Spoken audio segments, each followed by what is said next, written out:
Hello, hello. Hello, we are back. Gary. Chris Miller. Are you ready, Gary? I stay ready. There's a Tesla on the track, Gary. I think I saw RJ driving that thing. We got a Tesla, Gary. A Tesla. The Tesla. A helicopter, a K-truck with a cannon. We dang near got the third of the Autobots here. We got the HOTPIT Autofest models. Right? Chilling. Taking pictures. Everybody, are you ready for top 16? Hold on. Gary said, are you guys ready for the top 16? That's what I want to hear. It's a little more like it, Gary. It's a little more like it. All right, we are here at the beautiful Art Show Speedway, San Bernardino, California, round 3, season 4 of HOTPIT Autofest. Getting ready to start the top 16. We have come so far. Some crazy battles, Gary. Yes. Some crazy battles, some crazy calls. The crowd was definitely, or the live chat, I should say, was not too pleased with some of the calls. Hopefully they were pleased with the explanation the judges had for some of the calls, because I even thought some of them were controversial. They're pretty crazy. I thought 3 or 4 of the battles went the other way, but the judges have their reasons. The judges have their ways, Gary. What I like here at HOTPIT Autofest is that we will put our chin out. We will let you know this is what happened. This is why it's happened. And if you don't like it, you don't gotta watch. We take our licks, Gary. We're like a Rolex. We are? Yeah, we take a lick and keep on taking. Oh, I don't own a Rolex. Me I have neither. a G-Shock. Never have. Yep, I have a Casio. Got you one. Did you one better? I got a HOTPIT Autofest guest. I got the guest wristband right now. Bing blow, That's bing my blow. bling. All right, it's looking like we're ready. Do we have media ready? We usually got to get you guys hustled up, right? Can we get everybody to the right side of the track this time? Usually we start towards the left. This time we're starting towards the right, per Mr. Jeff Jones. So let's get all the media to the right. Get you guys ready to announce this top 16 lineup. And then we got a special guest for you guys. We're keeping it a secret for now. The hottest up and coming in the game. The hottest and up and coming is the name. The name is hot for sure. And I've actually seen some stuff myself. I've been seeing some stuff on social media. I saw some stuff on Facebook. Yes. The man's making a name for himself. I've seen him at a few events myself. Yes, sir. I've watched from a distance. I was like, this man's got it. Yeah. It's in the blood, Gary. All right. So starting off with our first driver in the top 16, Mr. Baby Jake Gonzalez. Oh, he's happy. He looks happy. Boy, you better wave. There you go. He's all pumped up. He's not used to standing next to females or women. She's like, I don't bite. She got closer. He getting nervous. And we move on to the next person in line who needs no introduction, all the way from San Diego, California, and that beautiful V on his chest like he's a superhero, TJ Hunt. Give it up, everybody. Looks so pristine and poised, making her look like she's 4'11" when he's 4'11". All right, and right next to him, the OG, HOTPIT Autofest OG. He's been podiuming here since we've started. The man built the podium. The man built the podium himself, Mr. Rome Charpentier.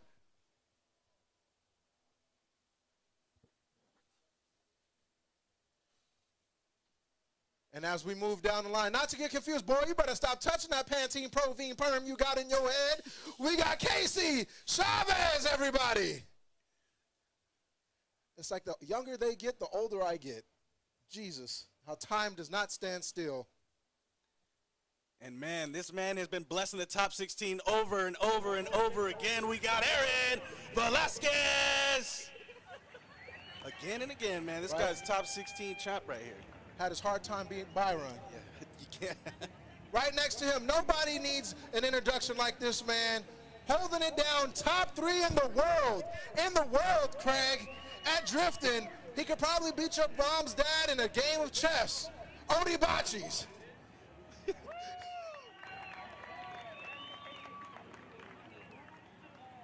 All right, moving on. His bumper's gone again. No more bumper. I hate his face right now. All right, showing out today, showing up with the supercharger, Mr. George Schaefer. Putting down all the power now. No more mullet, but he still looks great. Look, put the hat mullet back on. Yeah, there you go. Right next to him, It's probably one of my favorite names to say, and I don't know if we did this on purpose. The Freaky Greeky, LS Doctor, Margaritas Cantanitas. He beat Jeff Jones. He beat the final boss. He did. He beat Jeff Jones. He dethroned the Jones. Got him.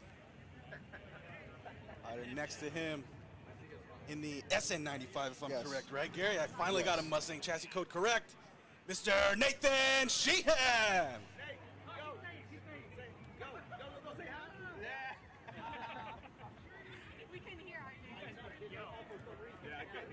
McCullough now. Next to him, our newest hot pit driver. He got his whole family and everybody there. Elijah McCullough now. I said it right. Got it right. I said it right. Got it right. Let's go, baby. Let's go. Let's go. He beat Josh Mason. I'm so hyped. It's like when the teacher has to smell this word, and I'm like, you did it right, Gary. That's right. All right, and moving along. In the JDM Booger S14, Luke Pakula. Also with his family, Everybody, rocking the family. Look at his son. Do that thing you do, son. Look amazing. Got a beautiful family. I love seeing people out here with his families. And one of many Vegas Drift drivers out here in the Purple People Eater Corvette, Josh Stewart. Move, cameraman. There we go. Putting on for Vegas, holding it down for whatever area code that is. Why are you apologizing to me? Nine-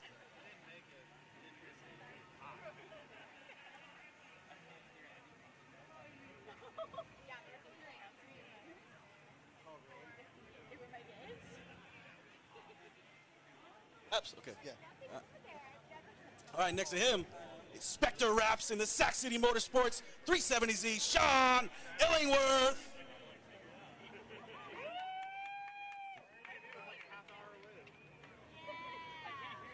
Next to him in the beautiful gold and black lockdown performance Mustang from parts unknown, Eric Welsh.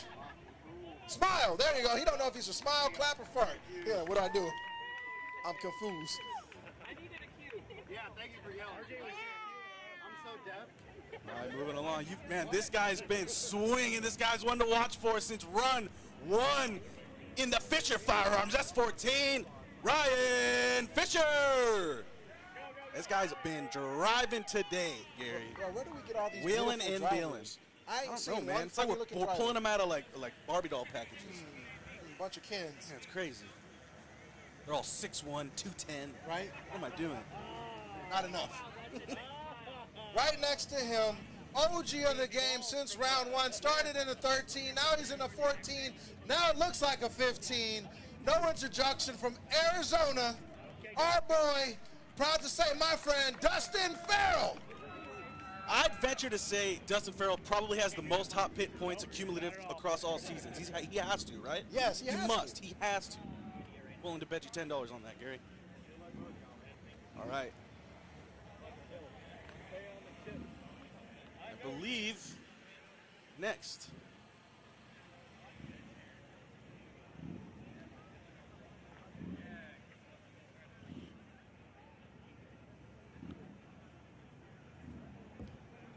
All right. And for your national anthem, we have our special guest. Well, one of our special guests, the beautiful Aventine. Yes. Now everybody, would you stand up and face the flag in the direction that you would see it fit? Don't look for us, 'cause you ain't Yes. gonna find us. And we'll hand it off to Aventine.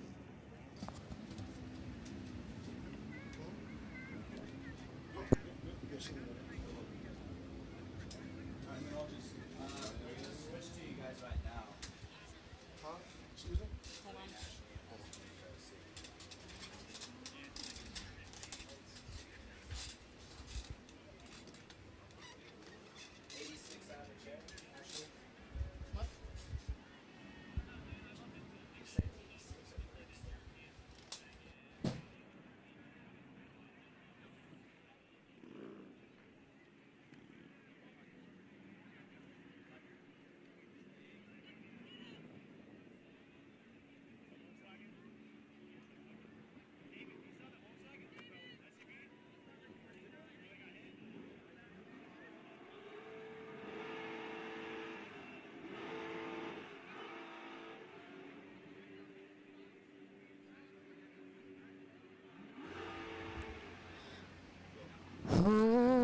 say, can you see by the dawn's early light what so proudly we held at the twilight's last gleaming, whose broad stripes and bright stars through the perilous fight o'er the ramparts we watched were so gallantly streaming, and the rockets' red glare, the bombs bursting in air, gave proof through the night that our flag was still there. Oh, say does that star-spangled banner yet wave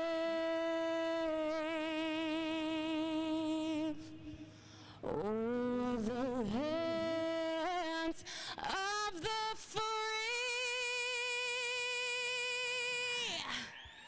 and the home of the brave.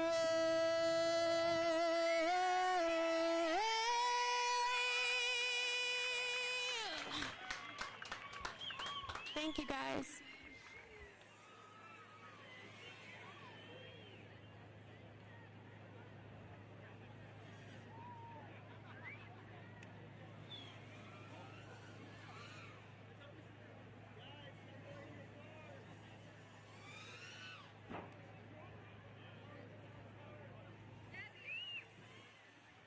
All right. You know what time it is? Ladies and gentlemen, start your engines! She can say, that was crazy good. Crazy. I said, ladies and gentlemen, start your engine. There you go. All right, without further ado, I'm going to introduce your next guest here. You know the name for sure. Mr. Deanda, Mr. Parker Deanda, up and coming, the new voice of Drift, right? The future voice of Drift, I hear we're calling him. Mr. Parker Deanda, up next.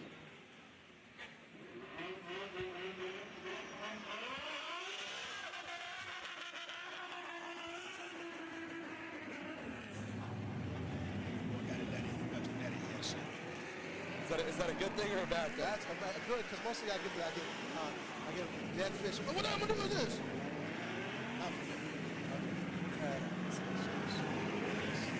How are you doing today, sir? I'm fantastic. I'm happy to be here. Great day racing, great weather for racing. It was hot earlier, but we got the good weather now. We got that good California breeze. Yes, we do. That San Bernardino heat is no joke. No, it's not. Yeah. I got two shades darker today. Sir, I thoroughly am impressed that you tan, not burnt. That the end of blood Italian? Hispanic. Oh, okay. Yeah. Boy, bilingual. The boy's bilingual. Speak Spanish. Got my work cut out for me today. It's an honor to have you here, Mr. Parker. It's a blessing to have you. For people that don't know, this is Parker Deanda, the son of Jared Deanda. I'm never going to say, this is Jared's son, Jared with the fat butt. Yeah, it's great to be here. You know what? I'm a big fan of HOTPIT. I'm a fan of what the people are doing. The community is growing. It's fun to be a part of. So if people aren't familiar with Parker, I've seen him at HOTPIT. I've seen him at Rockstar Energy. I've seen him in the Indonesian drift scene as well. Is there any other places that people may have not seen him before? You know, a lot of activation routes. Brand ambassador for Mustang, for RTR.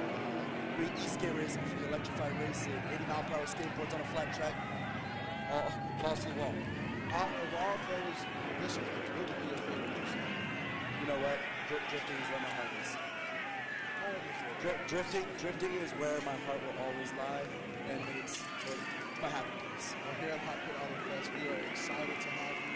I am personally happy to see you here. It lets us know how far that we've come in a short 4 years of all this. We started damn near right here when this building had AC and working lights. Now, we done did so much here that You broke it. yes, just a little bit.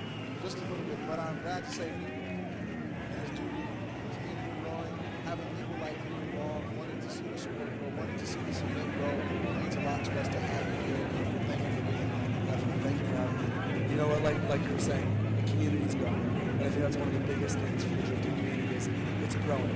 There's more eyes on it, there's more people involved, whether it's young, old, yellow, purple, red, all the people are all coming together, and it's good to see. The best thing about it is a lot of us that are in here didn't know there was a small time when we thought that the sport was going to fall off.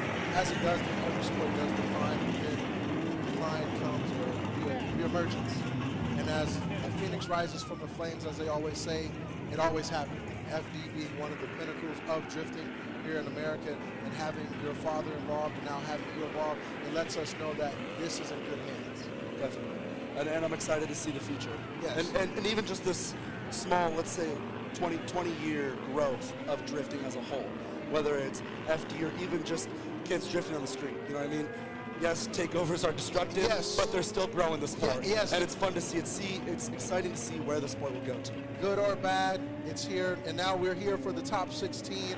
Jerry Johnson, Ryan Fisher, Sean Illingworth, Elijah Malicano, Casey Chavez, Nathan McGuire, Luke Makula, Odie Bachis, Rome Charpentier, Eric Welsh, John Schaefer, TJ Hunt, Aaron Velasquez, Dustin Farrell, Margaritas Cantonitas, and Josh Stewart to round off the top 16. And if you weren't here for us in top 32, there was a couple controversial calls.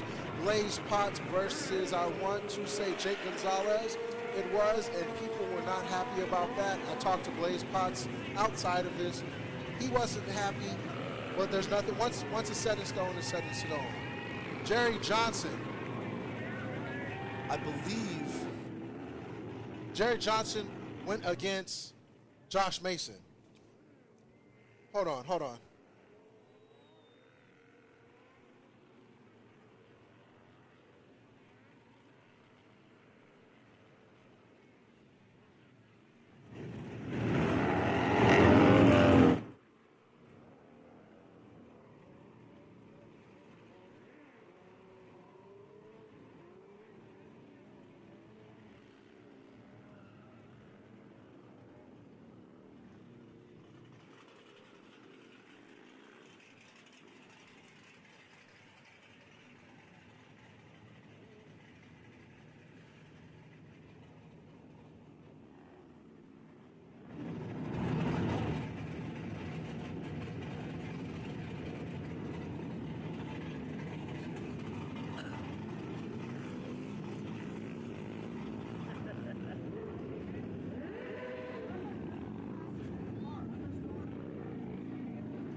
Everybody, we got the stunt daddies out here showing, and as you can see right now, we have our lead driver goes, run the qualifying line, run a 100-point qualifying run a chaseable lead, follow the power alley, break zone location in the track layout. So people, if you're not familiar with drifting, this is how it's scored, this is how it's judged, this is how we can understand what's going on. Qualifying line being how the lead driver runs and how the chase driver follows that up.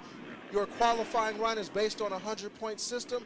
Usually over here at Hot Pit, we don't give zeros, so the best you can get, at worst you can get, is maybe a 20 or a 30. That doesn't mean that it won't make you into the 32 bracket. It puts you into the death battle challenge where you have your last time to try to move on. Run a chaseable lead run. If you notice, sometimes in drifting there's backwards entries, there's unchaseable entries, which that is, you can't really follow a backwards entry due to there's so much angle, so much going down, so it must stay consistent.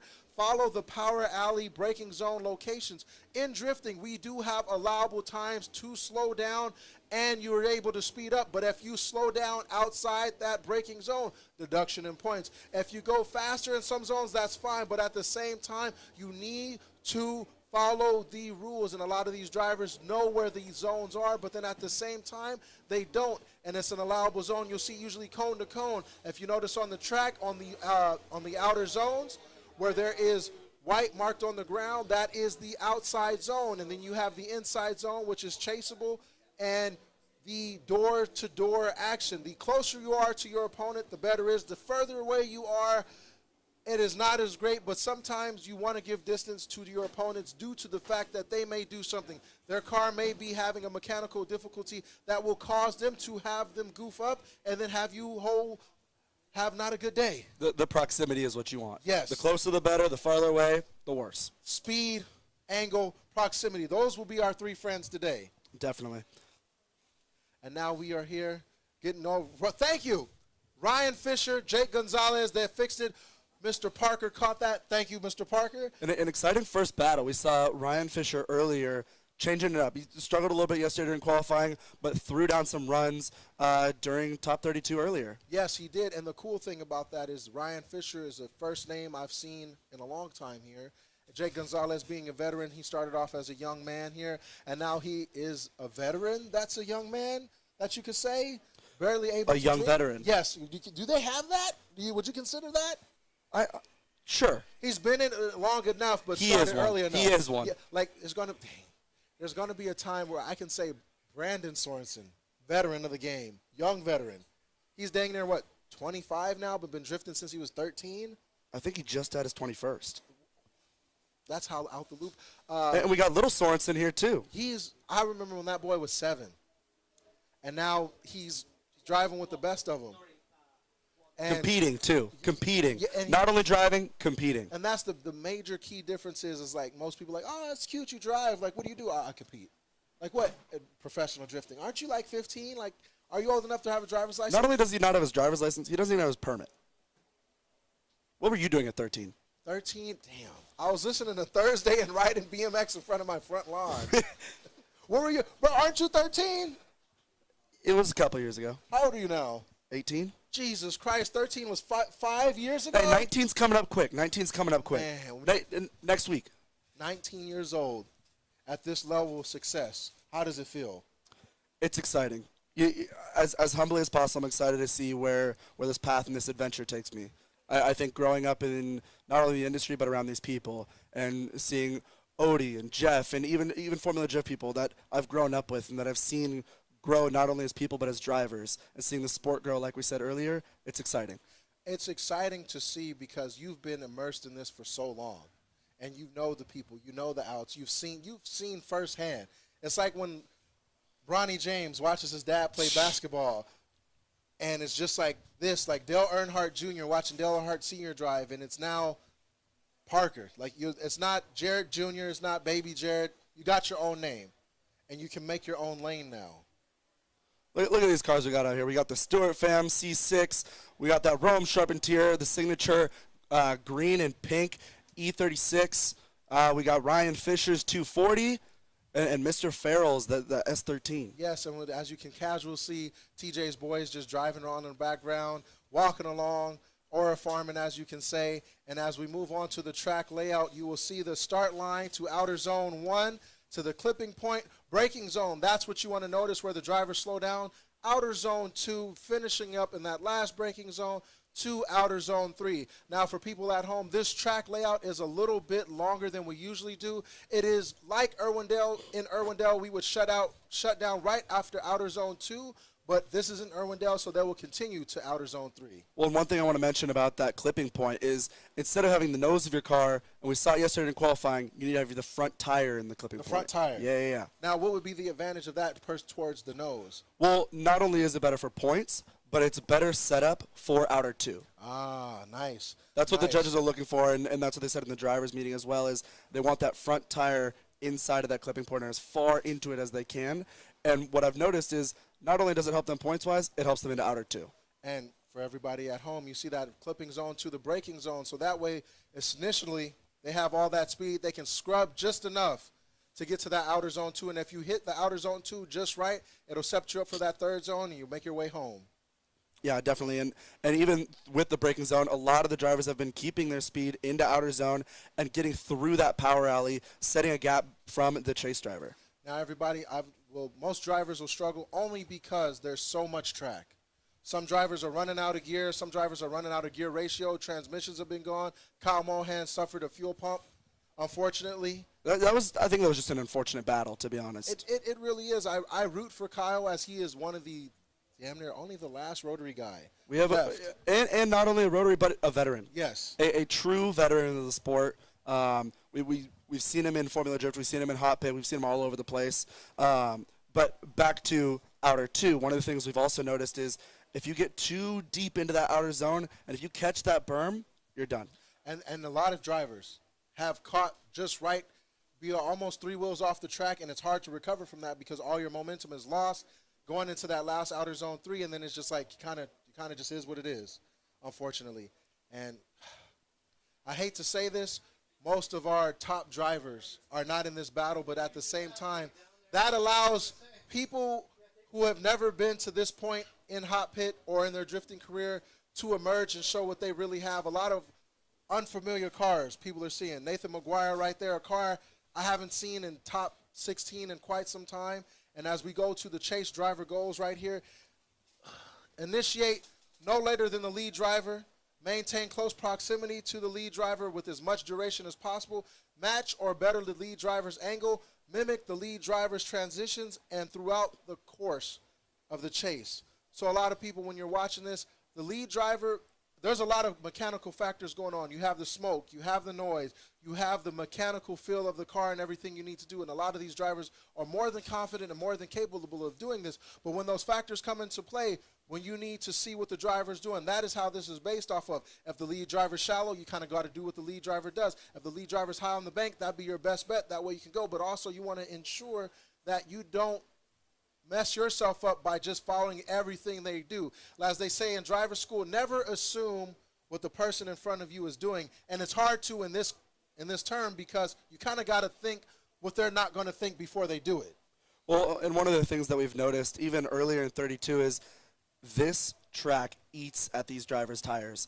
And not only does it eat at the tires, it causes a lot of smoke. I've been talking to a lot of drivers, and the tire speed's from 123 down to low 90s. And Mr. Fisher, one of the higher numbers in his wheel speed, and he is throwing up smoke, and you can see it. 123 miles an hour tire speed. And that for people that don't, that's 123 miles an hour spinning. So all that friction, all that heat, all that grip is getting lost as you see it driven, and they're only allowed a tire change after the battle's done. So you figure they're cooking through a set of tires damn near every other run. It's a lot. Yes. Not only for the car, but a lot for their wallets too. Not only that, yeah. Don't even get me started. And now we have the event format. Drivers compete in a single elimination head-to-head battle. What you see here, we do not allow more than 2 cars at a time on a track. Each battle consists of 2 runs. So there will be a lead and a follow run. The higher qualifier lead, the run first, chases the second. So that means whoever has the most points will go first. If they're even, I guess that'd be like a Rochambeau or however they did throughout. But usually there's never like an They even. fight for it. Yeah. Just a friendly fight, just a tussle, water gun fight. 3 judges determine a winner, or 1 decided to have the one more time. Now we are doing the one more time. There is no, well, two voted for one more time, and then 1 goes. Everybody has to unanimously decide to do so. So the qualifications for an incomplete run. Spinning out, which we've seen a lot of, unfortunately. Opposite drifts, which is just you turn the wrong way, your car doesn't like it, an opposite drift. Unfortunately, you're done. We got unsportsmanlike conduct. Haven't seen a lot of it. It's not impossible, though. Not here. And then inactive chase. Yes. You stop your chase. If you're done, you go off track. I think we said 3 wheels is off, and that's an incomplete? I thought is it 3? I believe it's 3. Okay, I thought well 3 makes sense because what's the last wheel going to do? That one wheel going to pull you back in? You would hope. You could pray. You could pray to baby Jesus, but only so much baby Jesus. Like we said, spinning out, opposite drift, unsportsmanlike conduct, and an inactive chase. And to speak about unsportsmanlike conduct, we at HOTPIT Autofest have never seen that. We've had multiple incidents. One year Shelly Henson flipped, and it's a very high stakes. Cars are expensive. Kept her cool. Didn't blame anybody. Made sure everybody was checked upon. But like we say, no, if there's ever an issue here, we allow the drivers to come up here, speak their piece. But at the same time, we will let them know, hey, this is what happened. This is what didn't happen. So everybody has a clarification. So we don't have any issues here. Drifting's a family. Yeah, yes. And there will be some words said sometimes, but you know what? We maintain a family. Yes, we do, because everybody here has each other's back. If this was NASCAR back in the early, imagine if this was drifting at the birth of NASCAR era. I don't even think I want to imagine that. There's some hotheads in the drifting world. I love them all to death. Yes. But there would definitely be some hands thrown. Yes. As much as somebody would like to see some hands being thrown, that doesn't do anything for the sport. That doesn't do anything for the event, and that doesn't do anything for their drivers. You become, what do they like to say? Somebody I wouldn't like to work with. And those are the 3 hardest words that you'll ever, that's worse than saying I'm disappointed in you. That's worse than saying, nah, we don't want you. That is like a nail in the coffin saying, you know what, get out of here. And the drifting community being so small, everybody knows everybody, and you can't go to another event and try to pull that nonsense. Definitely. As we sit here. Beautiful orange show, Speedway. Beautiful. The sun is setting. We're about to get that breeze. It's going to kick up a little more. And there we go. Jake Gonzalez in the S13, 1JZ. And there we go. Ryan Fisher in his new S14 427 LS. Yes, 999 horsepower. Jake Gonzalez, 575 horsepower. But as we saw before, those are just numbers on a paper. All that's fine until you put it on the track. What would you do with 999 horsepower? Want me to be honest? I can barely control 7. And it's at some point when you have that much power, it just becomes irresponsible. You can't do anything with it. It's like walking around with a rocket launcher. Like you got you're at a gun range, sir. I got to be honest here. S chassis have a special place in my heart. So this is a special battle for me. Son, if you're trying to win me over, all you had to say was Nissan. All you had to say was Nissan because I love Nissans. Nissan is where I started. Well, I started in a Subaru. Well, Nissan and Beamers is where my heart lies. That's really the only 2 you really got these days. Everything else is expensive. My first car was a Beamer. I got to stay true. What do you mean? You're 12. All right. Which Beamer did you have? I had a 328 XI wagon. Ooh. E90. Ooh, wagon. Wagons are where the home is. I love wagons myself. They got to make us look pretty. Yes, hold on.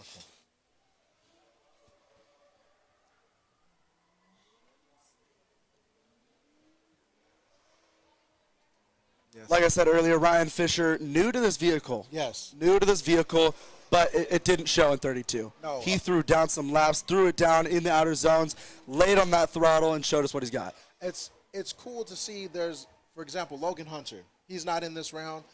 Had to adjust because his S14 borrowed the Big Duck Club E36. Still managed to put it down. Yeah. And then, sorry. Continue. You're good. Some people may be like, well, why would he still compete in another car? It's a points game. Everything is a points game where you need to compete in the series to keep your position because you never know. Like, for example, there's a lot of big names cut out from the fat today. So, yes, we have 2 S chassis, but we have 2 very different engines. Yes, we got JZ, LS, JZ, he's a 1J? I believe it's a 1.5. 1.5, so 1.5J would be 2J bottom end with a 1J head. Correct. Yes, and then LS, they're all the.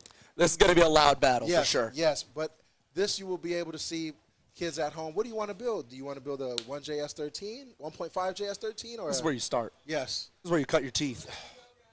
All right, everybody, as we line up for the first battle of the top 16. Jake Gonzalez will lead. Ryan Fisher will follow. And there we go. Cars are off. Going to get up to that top speed and initiation. There we go. Jake Gonzalez with initiation. Ryan Schaefer a little low. Got that fire in the background. Like I said earlier, all that smoke being shown. Tires through the clipping point. Ryan Schaefer hits that clipping point.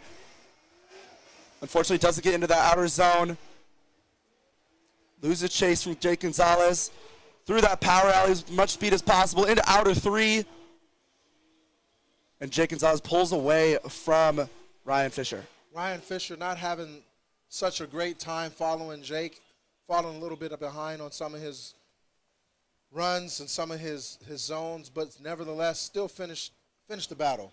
That's the most important part. I believe we might have just done what you call a announcer's curse. What is that?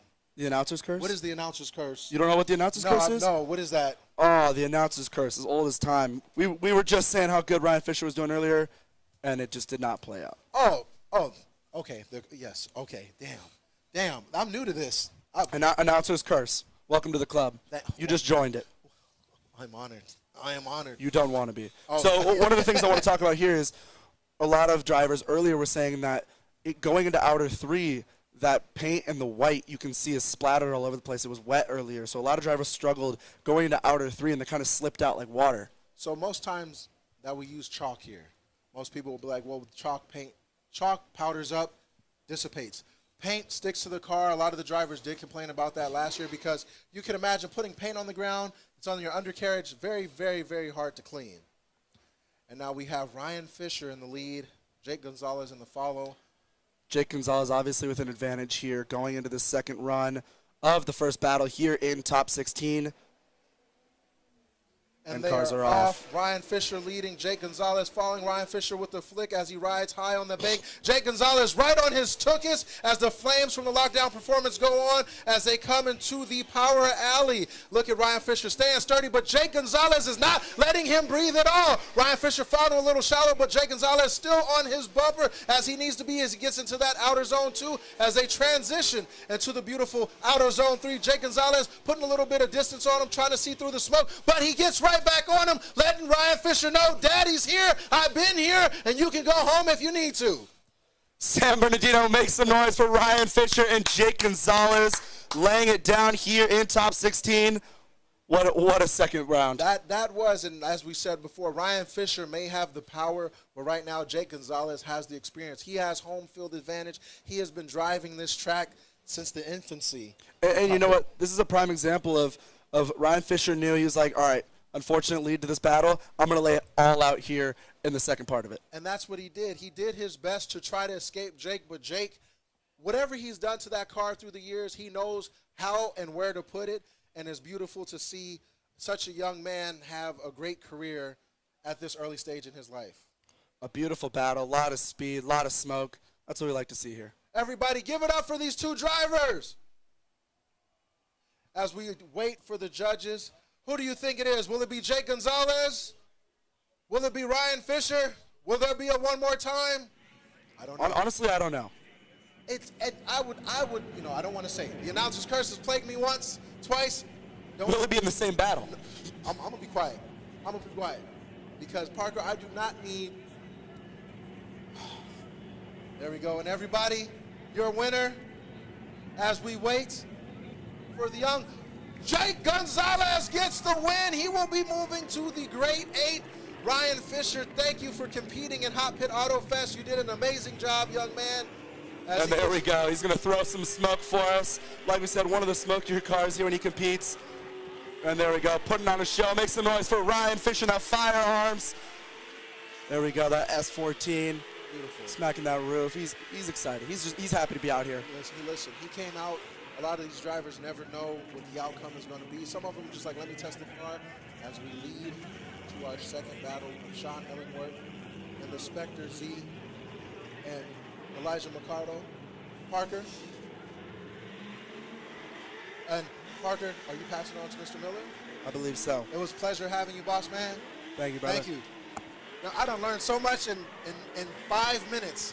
Thank you for having me. Thank you. I look forward to seeing you more here. Of course. I'll see y'all soon. Yes, sir. Thank you so much, boys. Appreciate you. Everybody, that was Parker Deanda. All right, give it up for Parker Deanda, everybody. Beautiful having that young man here. Showing us a little bit of that natural and talent as well as experience already at the age of 18. Well, about to be 19, right? About to be 19. Just about. All right, Gary. Chris Miller. I'm back.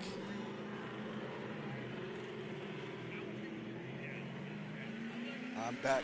You're back, Chris Miller.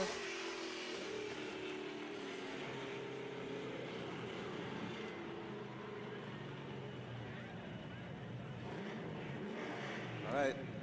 Yeah, you got to catch me up, Gary.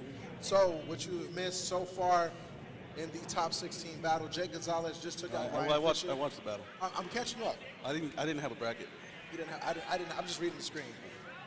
Elijah beat Josh Mason, Sean Ellingworth. I don't remember. All right, we got game tutorials in the chat saying Elijah's taking this one. We'll see. Illingworth out front. There's a big gap so far, but McCullough now trying to close it. Illingworth running the wall there. Smoke is in just the right spot for Illingworth to edge out just a little more space there, but McCullough now not allowing that to happen, closing it in there. Reel him in slowly is Elijah McCullough now. And filling that last outer zone is Sean Illingworth. McCullough now doing a great job of mirroring that line just about exactly, not quite filling the outer zone, but doing a great job nonetheless in that chase position is Elijah McCullough now. Sean Illingworth will chase, and now we will get to see Elijah, top 16, his first top 16 lead of HOTPIT Autofest for Elijah McCullough now here. It's beautiful to see, as you can see in the replay. It is just, it's different. Yeah. The atmosphere different, track temps are different, the cars are just, Elijah's struggling to keep up with Sean, but Is Elijah a younger guy? Is he a younger cat? I would have to ask. I would have to ask. I would have to ask. All right, so we're going to switch him up. Mr. McCullough now out front. I hope I'm saying that right. That we will find out. That we will find out. As we sit here, Elijah McCullough now versus Sean Ellingworth for this battle. Oh, there's a bat. There's a bat flying around. Look at that, Gary. Like a bat? Yeah, that's a bat. All right, Elijah McCullough now out front. Already spinning the tires. We're going to go for a big feint entry here. Elijah McCullough Tapping the wall. Right back to angle. falling a little bit shallow in that outer zone one as they come down to this power alley. Sean Ellingworth still on him, giving him the respective distance that he needs, because at any moment he doesn't know what. Oh! Yep, there we go, contact. Over rotation there Yes. from Elijah. And just a tad bit of contact, spitting out some headlight there is Elijah McCullough now. And as we said before, as we were talking, that sometimes the drivers will give a little bit of distance on the chase run because they know that they can see from the drivers. You kind of have to predict the unpredictable. Yeah. And seeing how this is Elijah's first time and the track different, Maybe we'll give him a few more feet, right? Yes, you can tell from Let's fill this guy out before we just go and send it. from the moment that the person initiates and where they're driving, you can kind of get a feel for like, okay, I know this ain't going to go right. And as you can see right here, he started getting a little hesitant.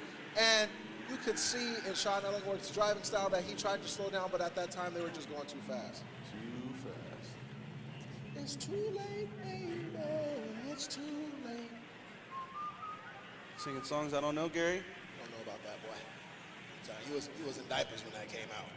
Me and your auntie was dancing. So we got a little bit of damage on the cars. Nothing too rough, nothing too bad. Nothing that'll buff out, right, Gary? He runs an auto body shop, so it'll be okay. That'll come right out. That'll come right out. Oh, you're right. You're totally right. And All Sean right. Ellingworth. Sean Illingworth with the win. Sean Illingworth gets the win.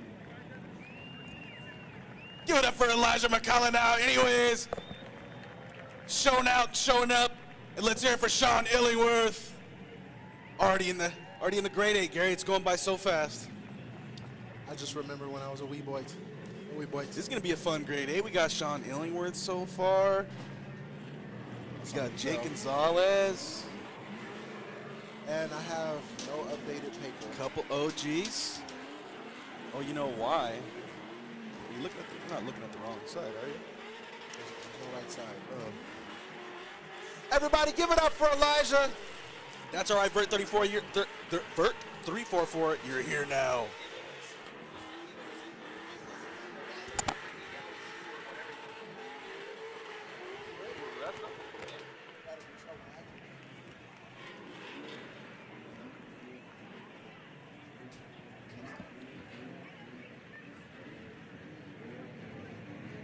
Everybody, don't forget, we got round 4 here, September 13th, Outlaw Run, Orange Show Speedway here in San Bernardino, California. 4, Gary. In the big Dino. Season 4, round 4. And everybody, I got a beautiful BC Racing. We got BC Racing stuff to do. BC Racing Rain. Who wants some free stuff in the crowd? Let me stop. I was about to Hold on. Ask him again, Gary. He said, who wants some free stuff? I got a raincoat. There we go. If anybody can bring me a picture of their first cousin's baby mama. What? If you can bring me a picture of your first cousin's baby mama, you get this rain poncho right here. Let's make it a little more reasonable, Gary. If you can bring me a picture of your baby. If you can bring me a baby. Gary. Make it reasonable. There's plenty of babies here. Oh, they got a baby right there. Who got a baby? Give me that baby. They got a baby.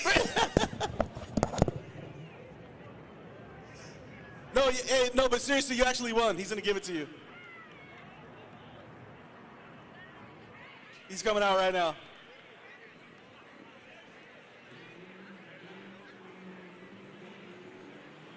That's a good trade, Gary. Raincoat for a baby.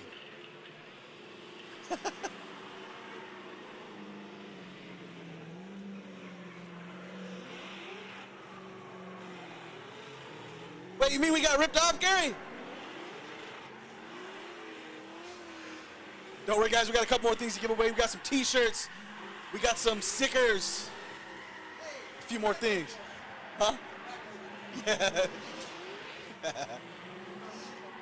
That's right. All right, Gary. Let's lock it in here. We got Casey Chavez in the Chevy LSX powered E46 versus Nathan McGuire with the 4.6. It's a 4-valve 4.6, so it's a supercharged. That's the Terminator motor, I think, right? Yes, the 4-valve. I know it's the good one, whatever it is. I'm about to go home and do all my homework. I don't know much at all. I don't know Fords, nothing. Yeah, LS. You got. I know you are the 2-valve. I'm not sure if you want the 2-valve or the 4-valve. I'm not even sure. I know one of them's the good one, dude. See, Something LS, like that. you got your 4.8, your 5.3s, your 5.7s, your 6, your 6.2s. Then you can get your board over stroked out. And then you can get your head in the game, right? Because we got Casey Chavez out front, Mr. Nate Sheehan. He's about to chase him down, Gary. Nathan McGuire? Sheehan. I mean, Nathan McGuire. You got to get your head in the game, Chris Miller.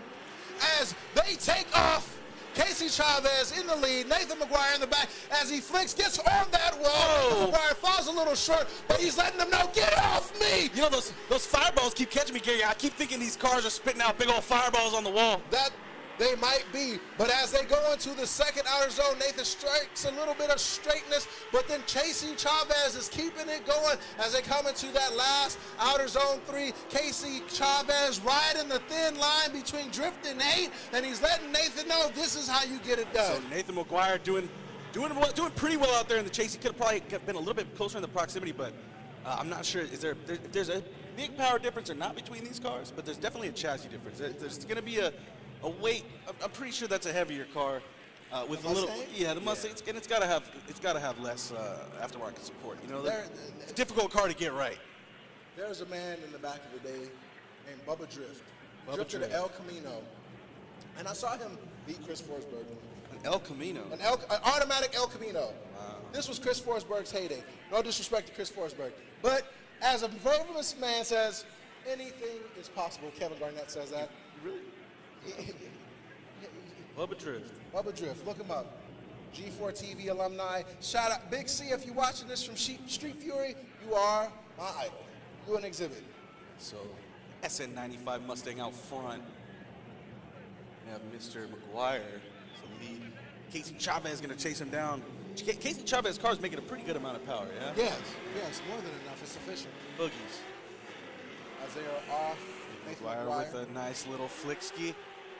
Could be higher on the bank, but nice line overall. Now we got the smoke billowing off of there. Good little transition. Let's see if we get the outer zone. Perfect little transition to the outer zone. Casey Chavez a little deep. Gonna try to clean that up. Nathan McGuire drawing that line. And Casey Chavez closing the proximity there, tossing it through the power alley while Nathan is filling that last outer zone quite perfectly, Gary. But Casey not perturbed, chasing just about a half car length out, Gary. What I noticed in Casey's run that we didn't see in Nate McGuire's run is that you will notice that here you'll see, like I was going to say, Nathan, he does initiate and he rides that zone to the bank, but then falls shallow, but Casey Chavez remains to stick on his car. Yeah, his proximity, it's proximity the entire time. Straightens out a little bit, goes deeper into the zone just to fulfill it. Doesn't go too deep, but then catches up just enough to He does drop a tire there, and he kind of jumps into the zone a little wonk because he kind of threw his line off into the transition. So he approaches the outer zone a little bit odd, but at the end he cleans it up there at the end of the zone. At the same time, he never lost follow. Yeah. Proximity was there the entire time. Everybody, give it up for our HOTPIT Autofest girls out there holding it down. You doing your thing, girl. Yeah, hype her up, everybody. Make some noise for her as we deliberate. Casey. How about let's give it up for Casey Chavez and Nathan McGuire. Wow, the judges deliberate. I can see them through the window. Oh, they're looking. They're doing stuff. We got a winner. The winner is Nathan McGuire. Knocking out Casey Chavez, the OG. Casey Chavez. Sorry, that was a technical difficulty from these guys up here. That wasn't me, guys. Sorry. I was finna say, I know we're not gonna have that many bad calls today. So I'll personally go pack out the judges myself. If y'all make another bad decision in the background. That was not me. That was who told me the winner was. Listen, I'm gonna announce a friendly fade will be continued to I'm only the messenger. Don't shoot the. I shot the sheriff, but I did not shoot the deputy. So there's gonna be some controversy there for sure. HOTPIT can't get it right. They don't know how to do. All right. Well, that's what happens when you're down a man over there. They're missing a man over there in the control room. We had to have our beautiful lady behind the camera sing the national anthem. We got Odie Botches versus Luke Kula. Hold on, did Odie switch cars? Hey, Odie switch cars? He did. Odie was an S13. That's an S13, Gary. Okay, I saw the 14 front. I got confused. I was about to say. No, that's an S13. That's his practice car. Odie Botches gave me some personal advice. He said, "Take that supercharger off, young man. Just go NA for now. Learn how to drive that car." I said, "Odie Botches, you low-key might be right." And I told him he was right. He's like, "I know. I'm gonna call Odie Botches the librarian." Librarian. He's like, what's that movie with Denzel Washington? The Equalizer. That's Odie Botches. That's the Odie Botches is the Equalizer. He's so humble, he's quiet, but if you F him over, he will make sure he comes in the I just watched the Equalizer too. You liked it? Yeah. All right, so we got Odie in the lead position, and Luke Picula still dusting off those tires. Got him nice and warm, that's for sure. Yeah, he's gonna have to go real fast. Odie's making a lot of power in that thing. Figured out the secret to the fountain of youth wisdom. Got to hang out with the youth. Hang out with the youth. Every time I hang out with my son, I figured I learned something new. I'm chopped shit, as my son says. Chopped shit. That means I'm ugly. I'm chopped, unfortunately. He's fine, S-word. All right, Odie is in combat mode. Odie reminds me of like Racer X. Like he just locks in. He's not loud about anything. He just shows up and just destroys stuff. And here we go. Nice big entry from Odie. Nice and controlled against the wall there. But Luke Picula is not far behind. And there we go. There's a little bit of a gap there established from Odie as he fills the outer zone. Luke Picula is going to have to cut the line there a little bit to catch up. And Odie just nice and smooth. Transitions nice and smooth into that last outer zone, filling the zones perfectly. Luke Picula doing a really good job of mirroring his line there. But Odie is almost in like autopilot mode right now, Gary. Let's watch that. Watch out! Look how smooth this is again from Odie. Just When you watch this, look flick. at where Odie's wheels are. They're on all the lines. and look at his front wheels. Look at how much he adjusts. Not very much at all, Gary. Like, watch when he transitions here and he puts it on the Right. second outer zone. He rides the whole white line with Yeah. that front tire. Yep. His front right tire is on that whole line the whole time. And little to no adjustment from the entire time from Odie. Completely steering with his back, with his foot. Completely steering with the rear end of the car. The front end is just there for reference. He's steering with the gas pedal the entire time, Gary. I don't want to say this, but I'm going to say this. I would love to see Odie on the RTR team just to see how far he could get. Oh man. Just to see, like, just that hypothetical. If you took somebody like Kyle Mohan, put him on RTR, what would be the driving significance of where you came from to a program that has everything? And the reason I bring up RTR is because everybody that they put in place who's capable of winning supersedes that. James Dean, first year rough, second year killing it, third Smash, year yeah. killing it. And Odie's And once they learn the cars, it's Yes. over. It's I mean, even look at Chelsea Denofa in one of those Perfect things, example. dude. Came from an Doing E46. wheelies. Doing wheelies. All right, so we got Lupicula out front, and Odie Bachis is going to stick it to him. Bro, look at Odie. He's not wavering. He's just comfortable. Odie Transitions. on the back bumper of Lupicula. Whoa! What the hell did they just smack? That was a side skirt, got sucked up into the wheel well, chewed out like one of those tree, you stick the trees in to clean everything up. Oh. Wood chipper, Gary. All right, so Odie on the door of Luke Bakula. Give it up for Luke Bakula and Odie Bachis. That was a run, Gary. Right there, everybody, what you're seeing is textbook lead and follow from Odie. And what I mean by that, let's look at this replay. Yeah, right you here. know, I want to see the replay of the wood chipper. Let's see that. As we go, Luke Bakula chases a little early on that entry. Odie Bashi, he just literally sets it. If you look at his wheels, not moving around, he's just throttle control. Yeah. The car, literally, he's just driving the car with the gas pedal. Yep. Transitions, goes to that second one, hits that. The wood chipper. Where did that come? I still don't know where that came from. I don't know. It went under the right side of Luke Bakula and under the car and spat out under the left side, I believe. It's crazy to see just like how Odie drives.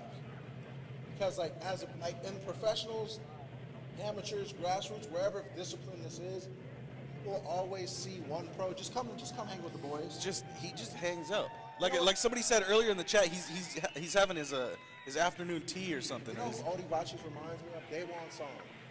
If y'all don't know professional skateboarding, Daewon Song is one of those skaters, shows up to the skate park, just kills it. Absolutely obliterates the park, and then just goes away. Yeah, I've skated with Daewon Song a few times. Super. Hey man, you're Daewon. Yeah. Yeah, he hangs out in Carson at Veteran Skate Park. It's a little tiny skate park. Everybody, Odie Bachis, Luke Bakula, give it up for him. Give it up for the HOTPIT Autofest girls. Give it up for you, the fans, for showing up and sticking it out. All right, let's make sure that these guys get it right here, signaling us. Odie Bachis in that S14 Z. front, S13. I'm watching you. Luke Bakula in that Jay-Z powered S14 has his family out. Odie has his family out. I saw his wife walking the dog. I was like, that dog's hungry. She's like, she sure is. All right, that was a good battle there. That was. S14 on S14, or S14 on S13 action. Both got front ends. Both got engines. Who thinks Luke Bakula got the win? Who thinks Odie Bachis got the win? Oh, little bit, Gary. Who wants to see it one more time? All right, and the winner is Odie Bachis. Odie Bachis moving on to the grade 8. Not an unfamiliar thing to hear there. Everybody, give it up for these two wonderful drivers. Odie Bachis, the equalizer, just holding it down. The equalizer. Just call him the equalizer. The hot pit equalizer. That's just, he got, the flex is the grid He's the life. quietest guy in the room, man. Look, he's got the grid life drift banner. That means that's his event card. That's his hangout That's not card. even a pro And I bet card. you that, I bet you the stats we have are pretty, they might be accurate, but I bet you that's not the $9.99 card. No, it's not. That's just, I've seen that car he takes to Apple Valley. Yeah, I'm sure that car makes like 5 600. I'm over here thinking I need 12 sets of wheels. He's been running the same con size. Look at how humble. All right, see you guys later. Hi. Hi. Just too mature. So mature for all of us. First time making it this far, huh? Oh, your first grade 8? Yeah. All right. I've been there. Hold this. What's that? That's a trophy, buddy. FD, you heard of it? Yeah. You'll see it one day. All right, so crazy battle there from Odie. We're going to move on. We got Rome Charpentier and Eric Welch. Rome Charpentier, powered turbo. Oh, and then we got the Coyote for Eric Welch. A 5.0. S55. That's got to be close to stock, right? 410? Yeah, it's close. That's damn. That's got to be a stock motor. I learned that from Elliot. Yeah, that's got to be a stock Shout setup. out Elliot Brightslide, one of the very few people that was here in Hot Pit. He's Taking a season off, huh? Yeah. He's taking a season off. He's having fun. He's a doctor. An actual one. He's a podiatrist. He'll fix your foot. Yes. He's always a podiatrist, not a doctor. But you got to, yeah, but you know, he can do doctor things to your feet. Whoa, did he? Yeah, that's what I'm thinking. 410 is pretty much a stock 5.0. Right. I love everybody. Shout out. I mean, Ed probably, Chance. you know, bolt-ons and stuff like that, and then No, it's maybe not- E85 or something. Probably E85, but that doesn't really do much for NA cars unless they're like boosted. Not a whole lot. Yeah. What you E85 tuning for efficiency of fuel, for higher octane. Yeah. That sounds like I heard that through my headphones. Yeah, me too. That was loud. Turn that down. All right, so here we go. Looks like Rome's gonna lead us. Eric Welch out back. So Rome Charpentier, the OG in this battle. Lots of laps here at Orange Show Speedway under his belt.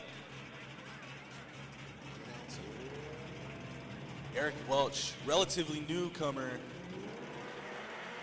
to the Hot Pit Autofest roster. And here we go, Rome Charpentier out front.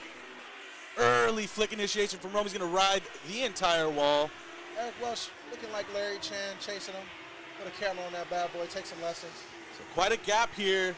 Eric Welch gonna want to dive in. That's what we want. Don't dive in too hard to where you fly out of the zone, but pretty good dive there from Eric Welch to try to close that gap. But Rome Charpentier running away with this one, filling that outer zone. Lots of smoke, lots of angle. Rome doing what he needs to do. Eric Welch could close the gap. Otherwise, doing his best he can to mimic that run. You know what I would love to see, and we're probably going to get it? I want to see Odie versus Rome. Student versus master. Yeah, I think we might get that. There's a high probability. I'd like to get a look at the points right now. RJ, can we pull up the points on the stream? Is that possible? We never really do that. It'd be a good visual for the fans to have, I would think. RJ And me, and Gary. Yes, please. May I have more tomatoes? May I have more ground beef, lunch lady? Why ain't giving enough ground beef? We got more stuff to give away, Chris Miller. Yeah, oh, we do have giveaways. Somebody had a baby. I think I need to find something better than a baby. Yeah. Well, how about I got something? Well, I don't know if it's better than a baby, but it's the second half of this battle, Gary. Eric Welch out front. It ain't a baby, but baby, I'm ready.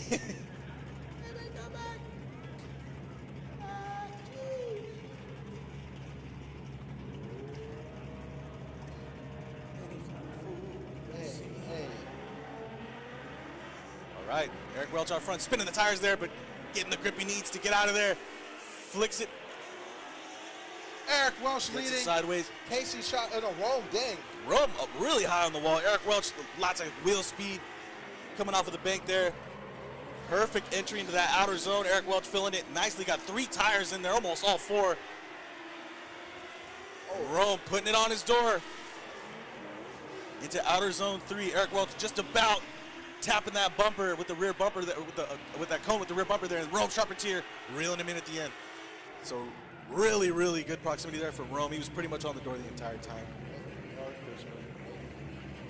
That's a tough one. Go back to you can see right here where Eric flicks right where he needs to. Mustang on the wall, holds it. Rome sees it, gets a little comfortable, gets a little bit closer. Not too close, just enough to apply pressure to Eric as they go to that power alley and go into that second outer zone. Rome still on him, but still giving him enough space and enough speed to do so because having more. Oh, now the live stream went out. Now back on. Hello, Mr. Cooper. As he goes into that last outer zone. Rome is following. And Eric Welch doing exactly what he needs to do. Really clean, really smooth, nice run. Smoky, lots of angle. Putting the car where he wants to put it. But just almost not enough car there with Rome Charpentier behind him in the top 16. Yes, somebody said very nice. To keep up. Yeah, I mean, he's just out of car at that point. He's doing exactly what he needs to do. Really nice run, really clean. Would have been a really nice qualifying run and everything. If this was a Ford ad, could you buy a Mustang off the lot, drift it with a cage in it? That's exactly what Exactly. Yeah, you can come make a top 16 in a professional drift event. Yes. As you notice, the hair is a little bit narrow. Hey, same. No, that's the boys. And Rope Charpentier gets the win. Rope Charpentier moving on to the grade 8. Give it up for Rope Charpentier and Eric Welch. Thank you, everybody. This is RJ. I must say this is an outstanding top hit. As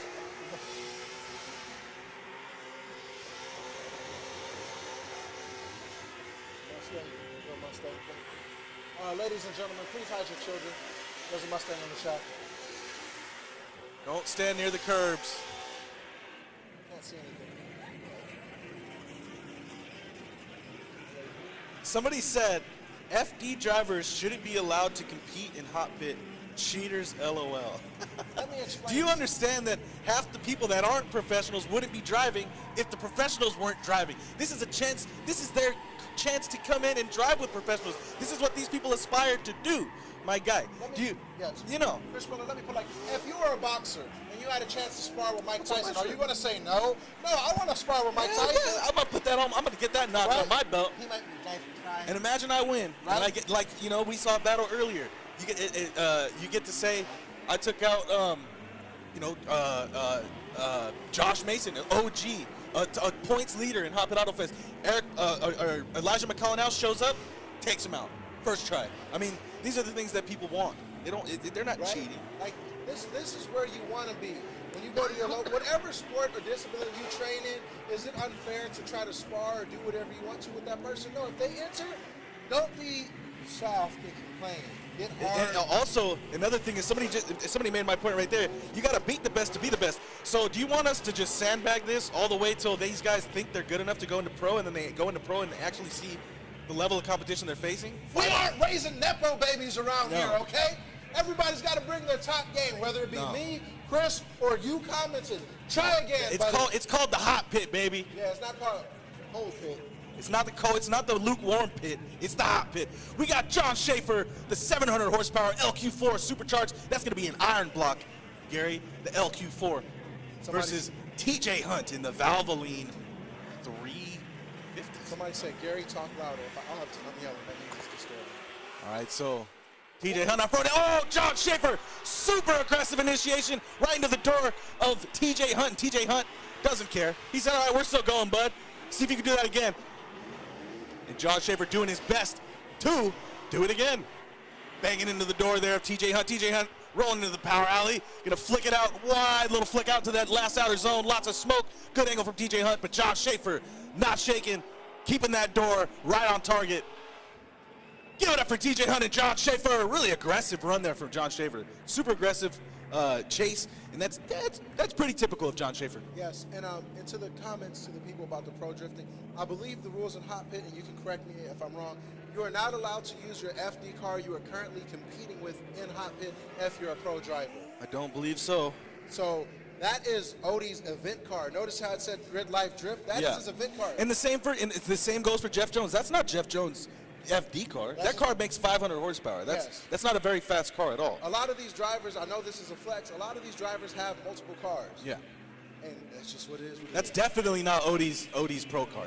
Definitely not. If that was Odie's pro car, mind you, this man has a plethora. That car is far, not very far. I mean, suspension wise and all that stuff. It's close. But I mean, you know, it's not his 2025, 2026 spec pro car. No way, no how. All right, going to switch them up. John Schaefer's going to lead us. TJ Hunt, that car's real fast, so I think this is going to be another proximity battle here. TJ Hunt's not going to have any problem keeping up with John Schaefer here. John Schaefer's going to be hot right out of the gate, I guarantee it. He's going to be spinning the tires, big flick before he even hits that second light before the Orange Show Speedway sign, I promise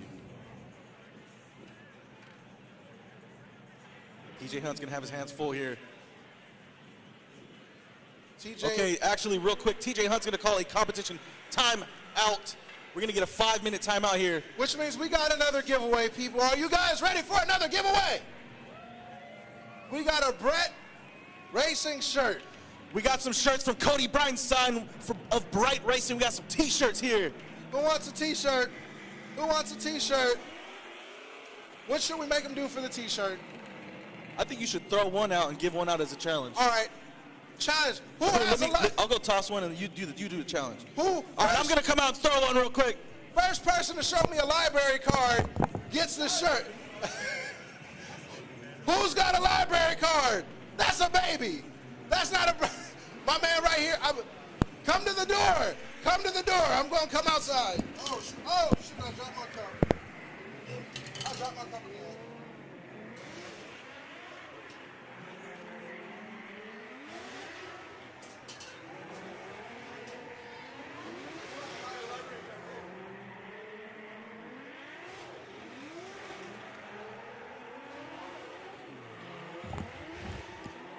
Who is making that beautiful turbo noise? Phew! Who is that?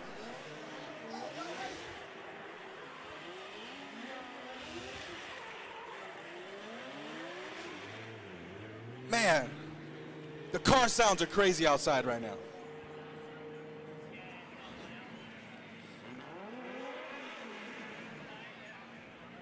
Whose car was making that beautiful sound? I want to know.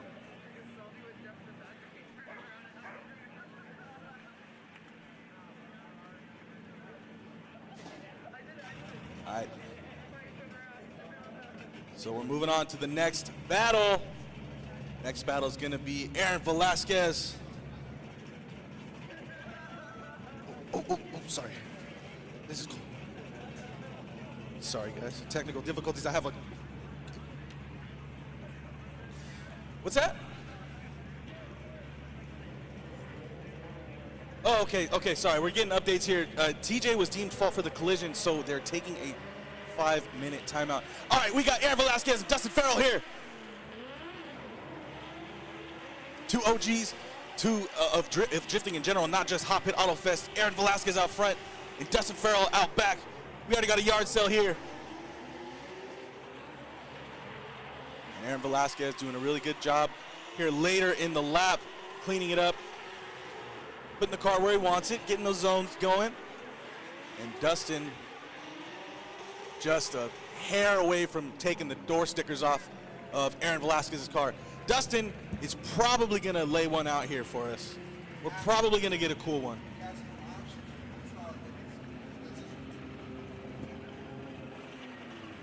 As you guys at home see in the transition from the power alley to the second zone, Dustin actually uncannily straightens out. Just a tiny bit, but you know, I do think it was due to Aaron, the way Aaron entered that outer zone. It was a little probably not what he predicted it was going to be. So then that was the cause of his mistake, I think. But you know, not the run I would have wanted to see from Aaron. It was pretty good, but I know he's got a better run in him for sure. And no hate, you know, just being honest. It could have been could have been cleaned up just a little bit. I'm sure Aaron agrees. But we'll have to see what he's going to do in the chase. We know Dustin Farrell is pretty consistent here on this track, so he should be pretty confident in the chase position, throwing it down behind him. Dustin will lead, Aaron Velasquez will follow. Dustin in that beautiful, beautiful red car, and Aaron is trying to keep up with Dustin, and he does. He falls a little shallow to get through that smoke and cut it through as they go. Oh! And was that Dustin Farrell a little overcooked? Dustin Farrell.